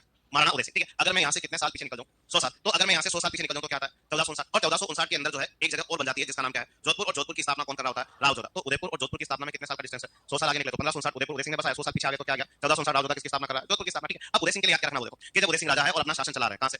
तो अक्टूबर 1567 के अंदर, अक्टूबर 1567 1567 के अंदर इस चित्तौड़ के ऊपर जो है उदय सिंह के जमाने में एक आदमी क्या करता है, और यहाँ से ये लाइन खूब बात आती है कि आक्रमणकारी कौन है, अकबर है, ठीक है। 1556 के अंदर मुगलों का राजा कौन बन जाता है, अकबर। और ये लाइन खूब एग्जाम में पूछेगी कि अकबर ने जब 1567 में कहां अटैक किया था, तो उस समय चित्तौड़ के राजा कौन थे या मेवाड़ के राजा कौन थे, नाम क्या बताओगे। और जब अकबर की भारी भरकम सेना ने चित्तौड़ अटैक किया तो भाई साहब जो है कहां के बैठ जाते हैं, उदयपुर। और चित्तौड़ की रक्षा दो वीरों को सौंपे गए, जिनमें से एक का नाम क्या है जयमल राठौड़ और एक आदमी का नाम क्या है पत्ता सिसोदिया। और ये सेनापति की बहुत तगड़ी जोड़ी है जिसका नाम क्या है जयमल और पत्ता। जयमल पत्ता किनके सेनापति थे, मेवाड़ के महाराणा उदय सिंह के सेनापति, जिसमें जयमल राठौड़ है। जयमल कौन है, राठौड़ है मेड़ता के, कहां के है मेड़ता के, पत्ता है सिसोदिया, पता क्या है सिसोदिया आमेर के, कहां के है ये आमेर के। और हुआ क्या कि उदय सिंह उदयपुर आ गए और चित्तौड़ की रक्षा की जिम्मेदारी किसको सौंप दी, जयमल पत्ता को। और जब अकबर ने इस समय आक्रमण किया था तो एक आदमी अकबर की सेना का क्या था सेनापति, और अकबर की सेना का सेनापति कौन था, तो आप बताओगे कि अकबर की सेना का सेनापति कौन था, हुसैन कुली। और हुसैन कुली के नेतृत्व में मुगल सेना बड़ा जोड़ा अटैक कर रही। चित्तौड़ हमारे कौन से दो वीर लड़ रहे हैं, जयमल और पत्ता, और दोनों एक एक करके क्या हो जाएंगे शहीद भी हो जाएंगे, ठीक है। तो इनको हम शहीद करते हैं। नहीं 1559 के अंदर उदय सिंह किसकी स्थापना कर रहे हैं, उदयपुर 100 साल पीछे जाए तो 1459 में जोधपुर कौन बसाता है, तो लिख दो बात उदय सिंह के लिए।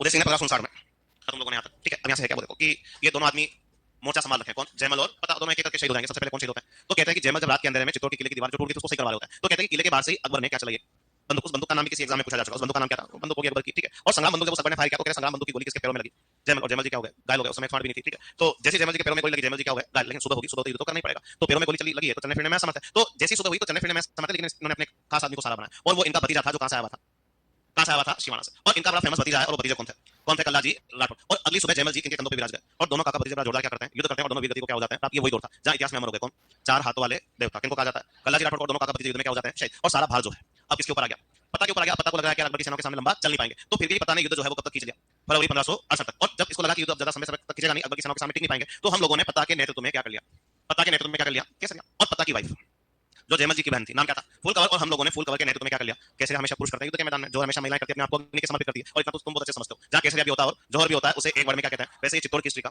कौन सा शाखा था, तीसरा, क्योंकि तो पहला तुम लोग पढ़ लिए होंगे मेरे हिसाब से 1303 1534 वगैरह ये पढ़ चुके ना तुम लोग। पहला शाखा कब हुआ था 1303 में, जब आक्रमणकारी कौन था अलाउद्दीन खिलजी। राजा कौन थे रतन सिंह। केसरिया किसने किया, अरे केसरिया किसने किया, रतन सिंह ने किया। और जौहर किसने किया था, पद्मिनी ने। किसने जो किया था, पद्मिनी ने। ऐसा नहीं पढ़ा तुम लोगों ने, पढ़ा ना, माशा पढ़ा देते समझो तुम, ठीक है। सेकंड होता है 1534 में, सेकंड कब होता है, तीसरा लिख रहे हैं। फर्स्ट जो है वो कब हुआ है 1303, सेकंड कब होता है, ठीक है। फर्स्ट वाले में आक्रमणकारी कौन है, तो आदमी का नाम क्या है अलाउद्दीन खिलजी, ठीक है। सेकंड वाले में कौन है बहादुर शाह, ये कहां का आइटम है गुजरात का, ठीक है। हमारा राजा कौन है, फर्स्ट वाले में राजा कौन है रतन सिंह, दूसरे वाले में कौन है विक्रमादित्य, ठीक है। इधर क्या है केसरिया, और इधर जो है वो क्या है जौहर है। इधर केसरिया करने वाले खुद है कौन रतन सिंह, और जौहर करने वाली क्या नाम बताओगे पद्मिनी। इधर जो है वो कौन होगा बाग सिंह, और जौहर करने वाली कौन होगी, तो जौहर करने वाली कौन होगी कर्णावती। तो ये चित्तौड़ का पहला शाखा 1303 और दूसरा जो है वो कब होता है 1534 में। अभी हम बात कर रहे हैं किस शाखे की, तीसरे शाखे जो किसके आक्रमण से होता है, अकबर के आक्रमण से। किस राजा के समय, उदय सिंह के समय। केसरिया कौन करता है, पता जौहर कौन करती है, फुल लिखो। देखो जयमल अकबर की, देखो जयमल अकबर की संग्राम बंदूक से घायल हुए थे, यहीं से पढ़ना बराबर। तो कहते हैं कि जब ये आक्रमण हुआ तो कौन सा आदमी, भाई अकबर ने चित्तौड़ कंट्रोल कर लिया, अकबर ने हमारे का अधिकार कर लिया चित्तौड़। लेकिन इस आक्रमण का इसको कहते हैं बड़ा अफसोस रहा, क्योंकि बहुत सारे लगभग 30,000 लोगों का कत्लेआम किया था किस आदमी ने। तो अकबर कहता है ये आक्रमण मेरे जीवन का क्या है कलंक है। इसके अलावा अकबर इस आक्रमण के समय दो लोगों की वीरता से बहुत प्रभावित हुआ, किनकी, और जयमल पत्ता की मूर्तियां जो है इस आदमी ने कहां बनाई थी, आगरा। और आगरा के कौन से किले में, तो जयमल पत्ता की मूर्तियां आगरा के लाल किले में बनाने वाला व्यक्ति कौन है अकबर। लेकिन ये जयमल पत्ता की मूर्तियां राजस्थान में कहां पे बनी हुई है, और जूनागढ़ कहां का फोर्ट है, भाई जूनागढ़ ये तो समझते होंगे थोड़ा बहुत, जूनागढ़ कहां का फोर्ट है बीकानेर। और बीकानेर में ये मूर्तियां किसने बनवाई थी, तो जूनागढ़ और जूनागढ़ बीकानेर, बीकानेर में जयमल पत्ता की मूर्तियां कौन बनवाता है राय सिंह। और आगरा के लाल किले में किसने बनवाई है, अकबर ने बनाई है। अकबर ने इस आक्रमण के समय, अकबर ने इस आक्रमण के समय इसका निर्माण करवाया है।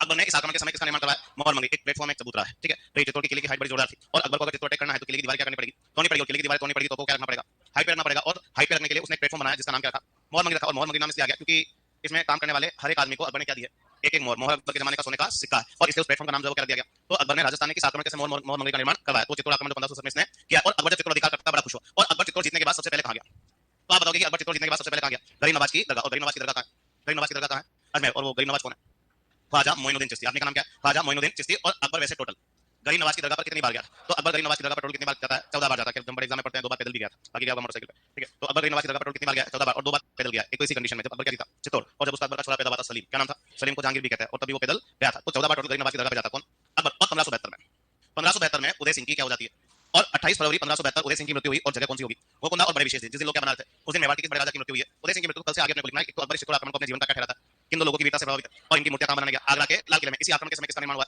मोहर मंगली का निर्माण हुआ। जयमल पत्ता की मूर्तियां बीकानेर के जूनागढ़ में किसने बनाई है, राय सिंह। जूनागढ़ कहां का फोर्ट है, बीकानेर का। कौन सी पहाड़ी पर, कोई सी पहाड़ी पर नहीं है, इसलिए जमीन का जेवर कहते हैं। क्या कहते हैं, अरे ऐसा नाम सुना है, गेवर सुन के काम चला रहे हो, वहां तुम लिखो एक बार। तो लिखो अकबर ने इस चित्तौड़ आक्रमण को, अकबर ने इस चित्तौड़ आक्रमण को, अकबर ने इस चित्तौड़ आक्रमण को अपने जीवन का कलंक बताया था।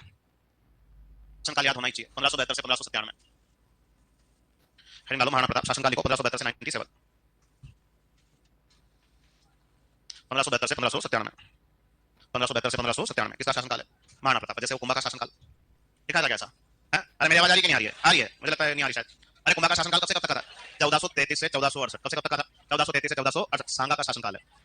हाफ पे तो मैं से बोलूंगा की हालत ऐसी है, सांगा कुंभा में फर्क नहीं कर पा रहे हैं लोग। सांगा सांगा कुंभा कुंभा है तो मेरा एक आदमी ऐसा नहीं है, ठीक है। सांगा का शासनकाल कब से कब तक है? 1509 से 1528, ठीक है। और प्रताप का शासनकाल 1572 से 1597। प्रताप बड़े भारी भरकम कैरेक्टर, और वो कंपटीशन एग्जाम में भी वो कैरेक्टर है जिनकी हर एक लाइन से एग्जाम में क्या पूछ चुका, प्रश्न पूछ चुका, ठीक है। तो अब प्रताप के लिए पढ़ने से पहले, प्रताप को पढ़ने से पहले कुछ छोटी बातें हमें आनी चाहिए, जैसे कि महाराणा प्रताप का, आप बताओ प्रताप का हुआ है 9 मई 1550, ठीक है। आप बताओगे कि प्रताप का जन्म कहाँ? कुंभलगढ़ में भी कहाँ? देखो कुंभलगढ़ और कटारगढ़, गढ़ के अंदर गढ़, दुर्ग के अंदर दुर्ग जैसे प्रमाण कहाँ देखने को मिलता है? कुंभलगढ़ में। और कटारगढ़ में भी कहाँ? तो आप बताओगे कि कटारगढ़ में भी कहाँ होता है? और कहते हैं बादल महल में भी जूनी कचहरी कहाँ होता है? और जूनी कचहरी में नहीं जाना, अपन बादल महल तक, ठीक है। तो प्रताप का जन्म जो है 9 मई 1540 कुंभलगढ़ में होता है। इसके अलावा तिथि कहीं पूछ ले तो आप बताओगे कि प्रताप का जन्म जो है किस तिथि को हुआ है? तो तिथि क्या बताओगे? ज्येष्ठ शुक्ल तृतीया, ठीक है। इतना तो समझ में तुम्हें आ रहा है कि प्रताप के पिताजी कौन हुए? उदय सिंह। प्रताप की माताजी कौन है? तो आप बताओगे कि प्रताप की माताजी का नाम क्या है? जयवंता बाई। और मैंने तुम्हें जयवंता बाई से बहुत पहले भी मिलवाया था, और तुम तो जयवंता बाई के पिताजी को भी जानते हो, कौन है? अखेराज सोनगरा। और अखेराज कहाँ के? पाली के हैं। किसके लिए लड़ने आए थे? सांगा के लिए लड़ने आए, वही अखेराज। अखेराज की लड़की कौन है? जयवंता बाई। इन्हीं के लड़के कौन है? और जयवंता बाई को इतिहास में लिखा जाता है कि इनको राजस्थान की क्या पड़ता है? राजस्थान की जीजाबाई किसे कहा जाता है? जयवंता बाई को कहा जाता है। इसके अलावा प्रताप के लिए और क्या याद रखे वो देखो कि प्रताप ने विवाह तो खैर और भी किए हैं, लेकिन इनकी मुख्य पत्नी का नाम क्या है? तो आप बताओगे कि इनकी मुख्य पत्नी का नाम क्या बताओगे? अजबदेव पवार, ठीक है। इसके अलावा महाराणा प्रताप के बचपन का नाम, और एक ने वो नाम दिया, किन्होंने था? बिलो ने दिया था। तो बिलो द्वारा दिया गया नाम जो है वो क्या रहेगा? क्या रहेगा? कीका। तो कीका के नाम से इतिहास में कौन से राजा फेमस हुए? महाराणा प्रताप। और कहते हैं कीका का भी मीनिंग निकलता है, और कीका का मीनिंग जो है वो क्या निकलता है? तो कीका का मीनिंग क्या निकलता है? छोटा बच्चा, ठीक है। इसके अलावा प्रताप को ये भी कुछ कहता है, कौन कहता है? और कर्नल टोट कहता है कि मैंने प्रताप को क्या उपमा दी है? क्या बोला है? गज केसरी। कर्नल ने कर्नल टोट सैनिकों का भग्नावेश किया, किसको? सांगा। वैसे कर्नल टोट ने हमारे इतिहास में किस राजा को गज केसरी कहा है? तो बंदा कौन है? महाराणा प्रताप। इसके अलावा अकबर क्या नौकरी करता है? आदमी का नाम क्या है? अबुल फजल, ठीक है। आईने अकबरी, अकबर नाम लिखने वाला आदमी है, कौन? अबुल फजल। अबुल फजल भी हमारे प्रताप को कहता है, और अबुल फजल ने हमारे प्रताप को क्या लिखा है? नलिया खेती। अब नलिया खेती का मीनिंग जो है वो क्या होता है? नलिया खेती का मीनिंग क्या होता है? वीर योद्धा। इसके अलावा प्रताप से जुड़ा हुआ एक इंपॉर्टेंट मैटर है, क्या है?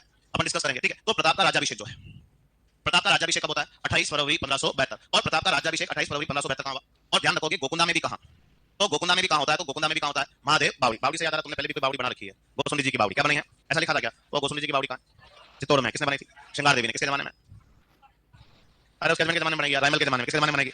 पता नहीं कहां पे आ तुम लोग। तो गोकुंदा में भी कहां होता है? महादेव बावड़ी पर, ठीक है। इसके अलावा यहाँ थोड़ा सा ध्यान रखोगे कि राज्याभिषेक पूछे तो ठीक है तुम लोग गोकुंदा में कर दोगे, लेकिन राज्याभिषेक क्या बनाओगे? समारोह। तो आप बताओगे कि राज्याभिषेक समारोह कहां? कुंभलगढ़ में। और दोनों ही स्थानों पर जब राज्याभिषेक हुआ एंड राज्याभिषेक समारोह कहां का बड़ा आदमी उपस्थित है? क्या तुम्हें मिलना नहीं है? और जोधपुर, और जोधपुर का कौन सा राजा? चंद्रसेन। तो दोनों जगह जोधपुर का कौन सा राजा उपस्थित था? तो दोनों जगह जोधपुर का कौन सा राजा उपस्थित था? चंद्रसेन। तो प्रताप के राज्याभिषेक के समय मारवाड़ का कौन सा बड़ा आदमी उपस्थित था? चंद्रसेन। खेत पढ़ना नहीं बाकी, उसको भी मारवाड़ का प्रताप कहते हैं। किस बंदे को? चंद्रसेन। और चंद्रसेन उपस्थित है हमारे प्रताप के राज्याभिषेक। और प्रताप का शासनकाल कब से कब तक का है? 1572 से 97। जन्म कब हुआ? 9 मई 1540। किस तिथि को हुआ? जैसे शुक्ल तृतीया। कहां? कुंभलगढ़। कुंभलगढ़ में भी कहां? कटारगढ़। कटारगढ़ के बादल महल में, ठीक है। पिताजी कौन है? माता कौन है? जयवंता बाई। जयवंता बाई को क्या कहते हैं? राजस्थान की जीजाबाई। पत्नी कौन है? बचपन का नाम बिलो द्वारा दिया गया नाम कीका। कीका का मीनिंग क्या है? कर्नल टोट ने क्या बोला? गज केसरी। अबुल फजल क्या कहता है? नलिया खेती। नलिया खेती का मीनिंग वीर योद्धा। प्रताप का राज्याभिषेक किस तारीख को? Same day. उदय सिंह की मृत्यु का डेट भी यही है, और राज्याभिषेक का डेट भी यही है, 28 फरवरी 1572। कहां करोगे? गोकुंदा में भी कहां? और समारोह बनाने कहां जाओगे? दोनों ही जगह, राज्याभिषेक एंड राज्याभिषेक समारोह दोनों जगह। जोधपुर का कौन सा बड़ा आदमी उपस्थित है? चंद्रसेन उपस्थित है। तो यहां से लगा के यहां तक लिखो, देखे तुम लोग। अरे दिख रहा ना लास्ट तक एक फेमस जो है वो कौन है? कौन है मुस्लिम सेनापति? अगर मैं तुम्हें गलती से ऐसा पूछ लूं कि सांगा के भी कोई मुस्लिम सेनापति थे क्या, तो तुम्हें आइडिया है कि सांगा का मुस्लिम सेनापति हसन खां मेवाती, ठीक है। तो वैसे ही इनके पास एक फेमस मुस्लिम सेनापति है जिनका नाम क्या बताओगे? क्या नाम बताना है? हकीम खां सूरी, बराबर। इसके अलावा प्रताप के पास एक फेमस क्या है? वीर सेनापति। ये भी पेपर में आता है। तो आप बताओगे कि इनके वीर सेनापति का नाम क्या है? पुंजाबी। या आप बताओगे कि इनका नाम क्या भी है, या ये वही कैरेक्टर है जो किस नाम से भी लिखे जा सकते हैं? क्या भी बोलोगे? राणा पुंजा। तो पुंजा भी बोलो, चाहे बिलू राणा बोलो, चाहे क्या बोलो, राणा पुंजा, ये तीनों एक ही कैरेक्टर है, ठीक है। इसके अलावा प्रताप के लिए और क्या याद रखना वो देखो कि प्रताप के पास कुछ फेमस क्या है? दरबारी कवि। अब प्रताप के दरबारी कवियों की लिस्ट में सबसे खास बंदा जो है वो ये है। आदमी का नाम क्या बताओगे? चक्रपाणी मिश्र। इस चक्रपाणी को याद रखोगे, दो चार कॉपी किताबें लिखी है, जिनमें से एक का नाम क्या है? विश्ववल्लभ। इनमें से एक किताब का नाम क्या बताओगे? मुहूर्त माला, ठीक है। इसके अलावा चक्रपाणी मिश्र की एक किताब जो है वो कौन सी बताओगे?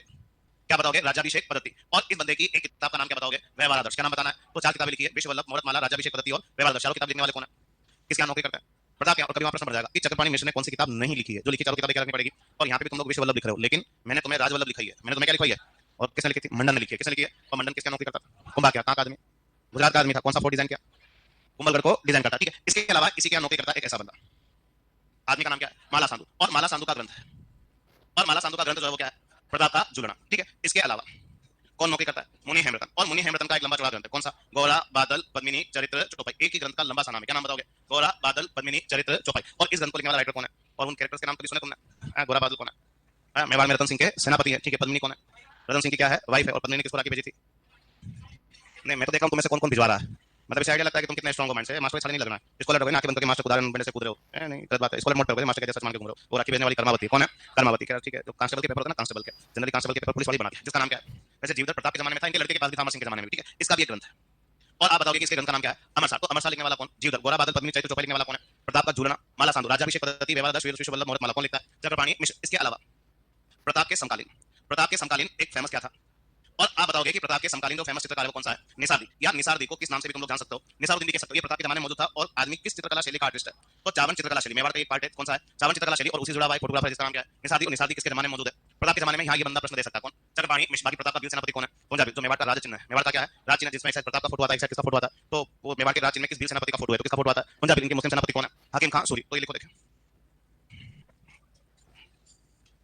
लिखो प्रताप के मुस्लिम सेनापति हाकिम खान सूरी। निर्माण, इनके दो मंदिर, जिनमें से एक मंदिर इन्होंने क्या बनवाया? बदराना में। बदराना जगह का नाम है, उदयपुर में आता है, ठीक है। तो इन्होंने बदराना में कौन से मंदिर का निर्माण करवाया? तो आप बताओगे कि बदराना में कौन से मंदिर का निर्माण करवाया? हरिहर मंदिर। और इन्होंने एक मंदिर कहां बनवाया? चावल में। और चावल में कौन सा मंदिर? चामुंडा माता का मंदिर। तो चामुंडा माता का मंदिर जो है कहां बनवा देता है? चावल में। और इसके अलावा हरिहर मंदिर इन्होंने कहां बनाया था? बदराना, उदयपुर। चावल आता है सलूम्बर में, नया जिला बनाया तुम्हारा, ठीक है। और एक बदराना का आता है उदयपुर में, ठीक है। और मंदिर का नाम क्या है? हरिहर मंदिर। कौन सा मंदिर है? ये नाम से लग रहा है, किसको समर्पित होगा? हरि और हर, मतलब विष्णु और शिव। विष्णु और शिव दोनों को समर्पित मंदिर है। कौन सा? हरिहर मंदिर। इसके अलावा प्रताप की क्या हो जाती है? और प्रताप की मृत्यु जो है वो कब हुई थी? 19 जनवरी 1597। और प्रताप की मृत्यु का लोकेशन जो है वो क्या है? ठीक है, सलूम्बर में आता है। और यहाँ ध्यान रखोगे कि प्रताप की मृत्यु जरूर चावल में है, लेकिन प्रताप का क्या करना है? ये भी जल्दबाजी में गलत होता है कि प्रताप का अंतिम संस्कार कहां हुआ, मृत्यु का लोकेशन ही मान लिया जाता है, वही गलत होता है। ध्यान रखना कि प्रताप का अंतिम संस्कार कौन से गांव में हुआ है? बारडोली। ये बिल्कुल चावल के बिल्कुल नियर बाई, दोनों लगभग एक ही, लेकिन थोड़ा सा चेंज है। जगह का नाम एग्जैक्ट क्या है? बारडोली या बंडोली। और इसी बारडोली में प्रताप का अंतिम संस्कार हुआ। और यहीं पे प्रताप के कितने खंभों की छतरी है? 8 खंभों की छतरी। तो ये 8 खंभों की छतरी बारडोली गांव में किनकी बनी हुई है? प्रताप की। और जो 8 खंभों की छतरी है वो एक बांध के नजदीक है। तो आप बताओगे कि प्रताप की छतरी जो है वो चावल में एक बांध बना हुआ, बांध का नाम क्या है? केजर बांध। और उस केजर बांध के समीप जो है वो मेवाड़ की किस राजा की छतरी? तो कौन है? प्रताप। और प्रताप की छतरी का लोकेशन क्या है? और मृत्यु का लोकेशन जो है वो क्या है? चावंड है। तो ये लिखो, देखें, लिखो प्रताप के निर्माण, लिखो बदराना, उदयपुर में आता है। लिखो हरियाणा। इसकी बात भी सीख लेते हैं, तुम्हारा थोड़ा सा काम का है। कौन सा ग्रंथ है? और लिखने वाले भाई साहब कौन है? चक्रपाणी मिश्र। तो विश्व वल्लभ ग्रंथ जो है वो चक्रपाणी मिश्र का कितने भागों में डिवाइड है? ये वो ग्रंथ है जो मेवाड़ की ज्योग्राफिकल कंडीशन बताता है। कौन सा ग्रंथ? मतलब ये वो है जिससे मेवाड़ की प्राकृतिक और किन स्थितियों की जानकारी मिली है। मतलब मेवाड़ की सीमाएं कहां कहां तक है, मेवाड़ की सीमाओं का विस्तार, ठीक है। मेवाड़ में कौन कौन सी वो मिट्टियां, फसलें, जलवायु वगैरह, ठीक है, ऋतुएं वगैरह कौन सी, सारी जानकारी कौन से ग्रंथ में? विश्व वल्लभ ग्रंथ में। और तुम्हारे काम का इसलिए भी है क्योंकि ये प्रताप के जमाने का वो ग्रंथ भी है जिसमें किसका डिटेल भी मिलता है? उद्यान विज्ञान। तो प्रताप के जमाने में उद्यान विज्ञान का वर्णन कौन से ग्रंथ में हुआ है? तुम बताओगे कौन से ग्रंथ में हुआ है? विश्व वल्लभ। तो लिखो एक लाइन, लिखो विश्व वल्लभ ग्रंथ 9 भागों में। विश्व वल्लभ ग्रंथ 9 भागों में। विश्व वल्लभ ग्रंथ 9 भागों में। इस ग्रंथ से मेवाड़ की, विश्व वल्लभ ग्रंथ 9 भागों में, वह इस ग्रंथ से मेवाड़ की प्राकृतिक व, इस ग्रंथ से मेवाड़ की प्राकृतिक व भौगोलिक स्थितियों की जानकारी मिलती है। इस ग्रंथ से मेवाड़ की प्राकृतिक व भौगोलिक स्थितियों की जानकारी मिलती है। मेवाड़ की प्राकृतिक व भौगोलिक स्थितियों की जानकारी मिलती है। प्राकृतिक व भौगोलिक स्थितियों की जानकारी मिलती है। वह इसी ग्रंथ से उद्यान विज्ञान की भी जानकारी मिलती है। वह इसी ग्रंथ से उद्यान विज्ञान की भी जानकारी मिलती है। इसी ग्रंथ से उद्यान विज्ञान की भी जानकारी मिलती है। उद्यान विज्ञान की भी जानकारी मिलती है। उद्यान विज्ञान की भी जानकारी मिलती है, ठीक है। अब यहाँ से आगे सीन क्या वो देखो कि हमें किसका इतिहास पढ़ना शुरू करना है। प्रताप का। तो पहला काम तो यह है कि प्रताप से जुड़ा हुआ सबसे इंपॉर्टेंट फैक्टर कौन सा? उनका राज्याभिषेक। हमने प्रताप का राज्याभिषेक कहां करवाया भाई? हमने प्रताप का राज्याभिषेक गोकुंदा में ही क्यों करवाया? ठीक है, वो थोड़ा सा जगह है। और हमने प्रताप का राज्याभिषेक गोकुंदा में क्या, वो तो ठीक है, लेकिन इतनी जल्दबाजी में क्यों? क्योंकि जिस दिन उदय सिंह का हुआ अंतिम संस्कार, उसके कुछ समय बाद ही हम लोगों ने प्रताप का क्या कर दिया। और इतनी जल्दबाजी में भी क्यों भाई? प्रताप का राज्याभिषेक अगर गोकुंदा नहीं तो कहां होना चाहिए था? लेकिन अपन दिमाग लगाएंगे कि तौर पे तो उसका अधिकार होगा किसका? अकबर का। तो चित्तौड़ छोड़ो, तो कम से कम कहां तो हो ही सकता था। फिर भी हम लोगों ने प्रताप का राज्याभिषेक बहुत जल्दबाजी में कहां कर दिया? गोकुंदा। अब ये क्यों? तो इसका रीजन इन्होंने पैदा किया है। इन्होंने पैदा किया है उदय सिंह, ठीक है। अब उदय सिंह वो है जिनकी खास दो पत्नियां, जिनमें से एक का नाम है धीरभाई और एक का नाम क्या है? जयवंता बाई। धीरभाई वो है जिनको इतिहास में इस नाम से भी पुकारते हैं कि धीरभाई को इतिहास में क्या भी लिखा जाता है? रानी भटियाणी भी, ठीक है। और जयवंता बाई, तो धीरभाई के लड़के का नाम इतिहास में ऐसा है, क्या नाम है? जगपाल। और इधर जयवंता बाई के पुत्र का नाम क्या है? तो धीरभाई के लड़के हैं जगपाल, और जयवंता बाई के लड़के कौन है? और उदय सिंह वो है जिसके ऊपर सबसे ज्यादा प्रभाव किसका था? उदय सिंह ने अपने मरने से पहले प्रताप को उत्तराधिकारी घोषित किया। उदय सिंह ने अपने मरने से पहले प्रताप को उत्तराधिकारी घोषित नहीं किया। उदय सिंह की नजर में मेवाड़ का अगला राजा तो कौन था? जो किसका लड़का है? धीरभाई का। हुआ क्या कि उदय सिंह ने अपने मरने से पहले जनरली राजा घोषित करके चले जाते कि मरने के बाद राजा बनेगा। तो उदय सिंह की नजर में राजा किसको बनना था? जैसे उदय सिंह का अंतिम संस्कार हुआ, कुछ लोग किसको लेकर रवाना हो गए और जगमाल को लेकर सीधे कहां गए? हो सकता है कि अकबर के आदमियों से बातचीत करें वगैरह, इसको सेट करेंगे राजा वगैरह, ठीक है। तो कुछ लोग जगमाल को लेकर सीधे कहां रवाना हो गए, लेकिन कुछ लोग अभी भी गोकुंदा में रुके रहे अंतिम संस्कार के बाद। किसको लेकर? प्रताप को लेकर। और कुछ समझदार सरदार जो थे वो प्रताप के साथ गोकुंदा में बैठे, वो डिस्कस कर रहे हैं कि इस समय मेवाड़ को जिस योग्य व्यक्ति की जरूरत है वो ये नहीं है। कौन? वो कौन है? तो नाम उसका क्या है? प्रताप है। और जो प्रताप और प्रताप के साथ जो सरदार बैठे थे उसमें सबसे समझदार आदमी जो था वो ये था। आदमी का नाम क्या था? और प्रताप की पैरवी कौन सा आदमी कर रहा था? मान सिंह सोनकर। रिश्ते में मामा लगता है किसका? प्रताप का। किसका लड़का है? अकेला सोनकर का। वो कह रहा कि नहीं मेवाड़ किसी की अच्छी नहीं है, जगमाल की जरूरत नहीं है, किसकी जरूरत है? तो उन सरदारों को इसने करने वो भी कर लिया। किसने? मान सिंह सोनकर की। राजा जो है वो तो कौन बनेगा? कौन बनेगा? प्रताप। और जितने भी सरदार रुके हुए थे उनमें से कहां के व्यक्ति का रुकना ज्यादा जरूरी था? और सलूमर का जो व्यक्ति भी उस समय में बैठा हुआ था उसका नाम क्या है? कृष्णदास चुंडावत। क्या नाम था उसका? और उन लोगों ने मिलकर डिसाइड कर लिया कि चित्तौड़ में जो होना है वो होने दो, हम तो किसको राजा बना रहे हैं। और सब लोगों ने मिलकर गोकुंदा में महादेव बावड़ी में किसका राज तिलक कर डाला। और राजाभिषेक के समय एक रस्म निभाई जाती है। और राजाभिषेक के समय एक रस्म होती है, वो क्या कहलाती है? तो राजाभिषेक के समय जो रस्म निभाई जाती है वो कौन सी रस्म है? तलवारबंदी, ठीक है। और तलवारबंदी करने का ठेका जो है मेवाड़ के राजाओं का केवल कहां के आदमी का है? सलूमर के ठाकुर ही मेवाड़ के राजाओं की क्या करते हैं? तलवारबंदी। और इसी कृष्णदास ने गोकुंदा में महादेव बावड़ी पर प्रताप की क्या कर दी? तलवारबंदी। और मेवाड़ का राजा तो कहां घोषित हो चुका है? गोकुंदा में बना दिया गया। और इधर ये जगमाल को लेकर कहां तैयारी कर रहे हैं? और प्रताप का राज्याभिषेक गोकुंदा में हो जाना और कहां के लोगों को पता ही नहीं पड़ना। ये घटनाक्रम भी मेवाड़ के इतिहास में लिखा जाता है। और ये घटनाक्रम मेवाड़ के इतिहास में क्या पढ़ा गया? मौन क्रांति। तो वो मेवाड़ की मौन क्रांति का कनेक्शन जो है वो किस घटना से है? तो मेवाड़ की मौन क्रांति का कनेक्शन जो है वो किस घटना से है? प्रताप के राज्याभिषेक से। जो किसकी जगह हो गया? जगमाल की जगह कहां हो गया? गोकुंदा। और प्रताप को शासक बनाने में सबसे बड़ी भूमिका मान सिंह सोनकर। और प्रताप की राज्याभिषेक के समय तलवारबंदी कौन करता है? तो लिखो, देखें, लिखो मेवाड़ की मौन क्रांति जो इस समय अकबर की अधीनता में नहीं थी, जो इस समय अकबर की अधीनता में नहीं थी, ठीक है। अब अकबर चाहता है कि मेवाड़ के राजा प्रताप मेरी अधीनता क्या कर ले। तो अब होता क्या है कि अकबर, ठीक है, कि अकबर जो है वो किसको समझाने? प्रताप को समझाने। अकबर जो है वो प्रताप को समझाने कितने आदमी भेजेगा? और कभी कभी पेपर वाला क्या चार लोगों को क्या पूछते थे, पूछते थे। आजकल इतना सिंपल प्रश्न एग्जाम में नहीं आता जो तुम्हें बहुत अच्छे से आता है, एग्जाम में तो आएगा, तुम्हें बिल्कुल नहीं आएगा, ठीक है। तो अकबर जो है वो प्रताप को समझाने कितने लोग भेज रहा है, 4 आदमी भेज रहा है, और क्या समझाने जाएंगे, चुपचाप से अकबर के दिन क्या कर ले, स्वीकार कर ले। तो अब है क्या, वो देखो कि जो 4 लोग समझाने जाएंगे उनका सीक्वेंस तुम्हें याद रखना है, और वो एक बार याद रखोगे, सिंपल सा, क्या याद रखोगे, जेएमबीटी, क्या याद रखोगे, जेएमबीटी। अब तो क्या है कि जो 4 लोग समझाने उसका इसमें क्रम बैठ जाएगा जेएमबीटी, और पता जेएमबीटी का फुल फॉर्म क्या होता है, हाँ जलाल खान मानसिंह भाई, मैं तो बताऊं उदयपुर में ऐसा बोलते हैं इसको, और जेएमबी समझते हैं तुम लोग, हर जगह होती है, क्या होता है, जोधपुर मिष्ठान भंडार, ऐसा होता है ना, है, और उदयपुर में एक दुकान है जोधपुर मिष्ठान भंडार, पता किसके सामने, टाउन हॉल के सामने, कहाँ बनी हुई है, बहुत लूटते हैं वहाँ पे, ठीक है, हाँ कुछ ऐसा ही इधर। तो यही ऐसे भी आदत है कि जोधपुर मिष्ठान भंडार में क्या नहीं मिलती है, टी नहीं मिलती है, ठीक है। तो जैसा भी तुम्हें याद आना चाहिए, ठीक है। तो ये जे जो है वो बंदा कौन है, कौन है, जलाल खान, और जलाल खान से समझा तो समझा ही नहीं, ठीक है। फिर जलाल खान के फेल होने के बाद किसको रवाना किया, मान सिंह, कौन सा नंबर, ये तुम्हारे सिलेबस का आदमी भी अपने से खूब मिलेंगे। जब भी नहीं माना तो इसके पापा को भेजा, इसका पापा कौन है, और जब भगवंत दास से भी नहीं मामला संभला तो किसको भेजा है, टोडरमल को। तो जलाल खान, मान सिंह, भगवंत दास और कौन गए, टोडरमल, जिनमें से केवल जलाल खान जो है, जिनमें से केवल जलाल खान जो है तब गया है। और बाकी के 3 लोग, बाकी के 3 लोग जो है वो कौन से ईयर में जाएंगे, 1573 में। तो एक तो जनरल यहाँ प्रश्न बन जाएगा कि 1573 के वर्ष में कौन सा बंदा नहीं गया था, कौन नहीं गया, तो जलाल खान कौन सी ईयर में जा रहा है, 1572 में। अब यहाँ पे है क्या कि पहले ये सब सीधा आता था कि वो 4 आदमी जो समझाने गए उनका कौन से ऑप्शन में सीक्वेंस से लिखा गया, तो बराबर से थोड़ा इतना सीधा प्रश्न लिख लेते हैं। लेकिन हो सकता है कि कोई इस पैटर्न में सेट कर दे, कि किस पैटर्न में सेट कर दे, आरोही और अवरोही, किस पैटर्न में सेट कर दे कि जो 4 लोग समझाने गए हैं उनको किस क्रम में जमा के बताओ, आरोही और अवरोही में, ठीक है। 2 बहनें नहीं है, कौन है, हाँ ठीक है। अरे तुम्हें आता ना, मतलब अरे आरोही अवरोही आता कि नहीं आता, आता है। अवरोही किसको कहते हैं, कोई बात नहीं, मेरे को बहुत कम आता है, ठीक है। अरे अवरोही किसको कहते हैं, छोटे से बड़ा, बड़े से छोटा, बड़े से क्या होगा, छोटा, और आरोही, आरोही जो होगा वो क्या होगा, छोटे से बड़ा होगा, ठीक है। तो सबसे पहले गया जलाल खान, जलाल खान के बाद मान सिंह, मान सिंह के बाद भगवंत दास, और भगवंत दास के बाद कौन, ये किस क्रम में, आरोही क्या अवरोही, आरोही में, ये किस क्रम में है। और इसको अगर अवरोही में जमाएंगे तो पहले कौन जाए, फिर और फिर। तो ये पैटर्न ध्यान रखना, ये पैटर्न याद करें, इनको आरोही क्रम में भेजो या अवरोही क्रम में, जैसे भी तुम्हें आना चाहिए। लेकिन 4 आदमियों के समझाने से प्रताप नहीं मानेगा, 4 आदमियों के समझाने से प्रताप नहीं मानेगा, तो को भी क्या आएगा, गुस्सा आएगा, गाड़ी वाला लगा, 4 आदमी भेजे मैंने, ठीक है। वो धमकी देगा, फिर फोन पे कौन कौन धमकी देगा, अब तो क्या होकर रहेगा, युद्ध होकर रहेगा। लेकिन यहाँ पे एक केस हमारे पास हो रहा है, क्या है वो देखो कि जो 4 लोग समझाने आते हैं किसको, प्रताप को, इनमें से कोई एक बंदा ऐसा है, इनमें से कोई एक बंदा ऐसा है जो प्रताप से मीटिंग नहीं करता है, ठीक है। मतलब इनमें से केवल 3 ही लोग प्रताप से मीटिंग करते हैं, लेकिन एक आदमी प्रताप से मीटिंग नहीं करता, और जो प्रताप से मीटिंग नहीं करता है उनमें से वो बंदा कौन है, तो आदमी का नाम क्या बताओगे, मान सिंह। अब हुआ क्या कि मान सिंह 12 साल की उम्र से एक बार क्या नौकरी कर रहा है, ठीक है। और मान सिंह तो खुद बिजी था, और मान सिंह जो है खुद कहाँ बिजी था, कहाँ बिजी था, गुजरात में। अब हुआ क्या कि जब अकबर ने सबसे पहले जलाल खान को भेजा, तुझे उसको समझा क्या वगैरह वगैरह, तो जलाल खान से पार नहीं पड़ा, तो समझा नहीं पाया। तो फिर अकबर को लगा किसी राजपुताने के आदमी को भेजना चाहिए, और वो कौन था, मान सिंह। मान सिंह इस समय मुगलों की ओर से कौन से अभियान में बिजी था, वहां लड़ाइयां कर रहा था। तो अकबर ने कहा तो अपना अभियान बंद कर, तो एक काम कर, तो ये अभियान छोड़ के सीधा कहाँ निकल, मेवाड़, और वहां जाके किसी मीटिंग करके आ, और समझा क्या कि चुपचाप से मेरे अधीनता क्या कर ले, नौकरी करने वाला आदमी है, अपने बॉस का ऑर्डर मिला तो मान सिंह निकल गया प्रताप को समझाने, कौन सा अभियान छोड़कर, गुजरात अभियान। अभी आया बड़ी दूर गुजरात से सीधा मेवाड़ क्यों आता है, और मेवाड़ क्या इधर आके अपनी गाड़ी यहाँ रोक देता है, कहाँ रोक देता है, उदय सागर की पाल पर। पहले वो मैसेज से बात होगी 3 लोगों की, ये भी इतनी बजाना, उदय सागर की पाल पर मैं वेट कर रहा हूँ, ठीक है। अब हुआ क्या कि मान सिंह इंतजार कर रहा है उदय सागर की पाल पर, किसका, प्रताप का। लेकिन प्रताप वहां पे मिलने नहीं पहुंचे, और प्रताप ने क्या किया, मिलने किसको रवाना कर दिया, अपने पुत्र को, और इनके पुत्र भी बड़े जाबाज है, नाम क्या है, अमर सिंह। लेकिन कौन से नंबर वाले, फर्स्ट नंबर वाले। अब हुआ क्या कि मान सिंह वेट कर रहा है उदय सागर की पाल पर, किसका, प्रताप का। मिलने कौन पहुंच गया, अमर सिंह को देखते ही भड़क गया, कौन, मान सिंह। तू क्या तेरे पापा को भेजना था, उससे बात करनी थी, तो कहता नहीं मेरे पापा की ओर से मैं बात करना, क्या बात करनी बोल। तो फिर दोनों बात करने बैठते कहाँ, और मान सिंह ज्ञान देना चालू करता है किसको, अमर सिंह को। अमर सिंह को कहता है कि चुपचाप से कहते किसको, अपने पापा को, कि उस अकबर के दिन का क्या कर ले, फिर अपने पापा ने समझा के भेजा, इसने साफ बना कर दिया कि हम अधीनता स्वीकार करने वालों में से फिर वो ज्ञान दिया जा रहा था, कौन, मान सिंह कहता देख हमने भी अधीनता स्वीकार कर रखी है, अकबर हमारे को बहुत अच्छा लगता है, तुम भी करो, तुम्हारे को भी और भी अच्छा लगेगा, सब मना कर देता, लेकिन फिर वो ज्ञान लगातार दिया जा रहा था, कौन।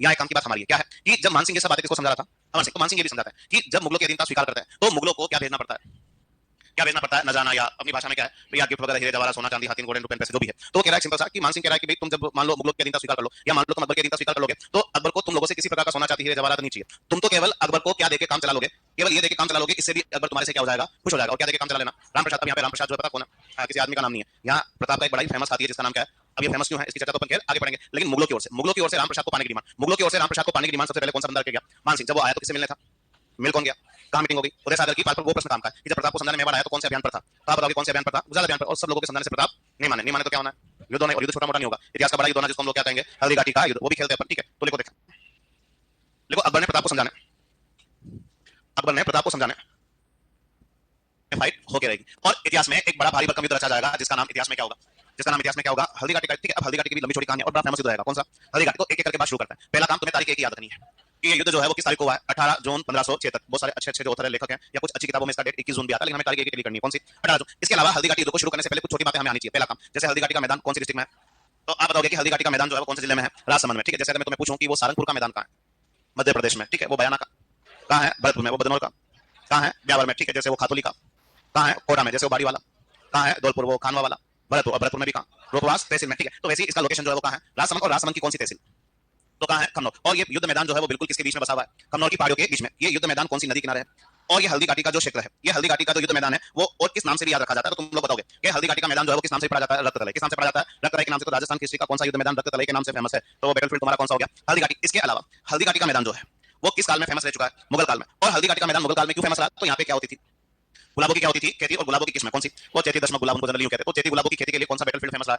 हल्दी घाटी। मुगलों के जमाने से फेमस है, ठीक है। जैसे वो तुमने शायद लिखा होगा कि मुगलों के जमाने में बयाना फेमस था, लिखा था क्या ऐसा कि मुगलों के जमाने में बयाना क्यों फेमस है? नील की खेती के लिए बड़ा फेमस है, और बयाना में नील की खेती होती थी। एक विदेशी लिख के गया था, बेलसट। कौन लिख के गया? वो किधर शायद डच यानी हॉलैंड से। कहां से आता है वो? तो वैसे ही मुगलों के जमाने में हल्दी घाटी का क्षेत्र जो है किसकी खेती के लिए फेमस है? गुलाबों की खेती के लिए। अब इस युद्ध में होने वाला क्या क्या वो देखो कि इस युद्ध में हम सब लोग किसकी टीम में, और हमारा मैच किसकी टीम से होगा?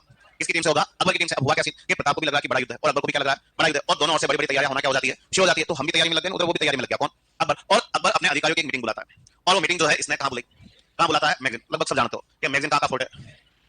मैगजीन कहां का फोर्ट है? अजमेर का, ठीक है। अब मैगजीन के अंदर अकबर मीटिंग लेता है अधिकारियों की वगैरह वगैरह, और यही प्लान सेट होता है कि हल्दी घाटी में कब किधर की साइड से हमें आक्रमण करना है। तो एक प्रश्न तुम्हारा यहाँ बड़ा बन जाता है कि अकबर हल्दी घाटी युद्ध का प्लान कौन से किले में तैयार करता है? मैगजीन दुर्ग में। और जब मैगजीन दुर्ग में जब अपनी योजना बना रहा था तो अकबर ने डिसाइड किया कि मैं खेलने नहीं आ रहा हूँ, एक केस खत्म, युद्ध में कौन नहीं है। अकबर ने कहा कि मेरी टीम लेके दो छोरे खेलने जाएंगे, जिनमें से मेन कैप्टन कौन है और वाइस कैप्टन कौन है? आ सकता है। मैगजीन में लोगों ने डिसाइड कर लिया कि अकबर युद्ध के मैदान में नहीं आएगा, और मेरी ओर से दो लोग जो टीम लेके खेलने जाएंगे। बड़ा आदमी कौन होगा इन दोनों में से? मान सिंह और सेकंड कैप्टन आ सकता। तो इस हल्दी घाटी अभियान का मुख्य सेनापति अकबर ने कैसे डिसाइड कर लिया? मान सिंह और वाइस कैप्टन आ सकता। अब यहाँ पे केस होता है कि उस समय तो बिल्कुल एक मान सिंह जो है ठीक ठाक आदमी है, ठीक है, 1550 में पैदा हुआ था। पैदा हुआ था कौन?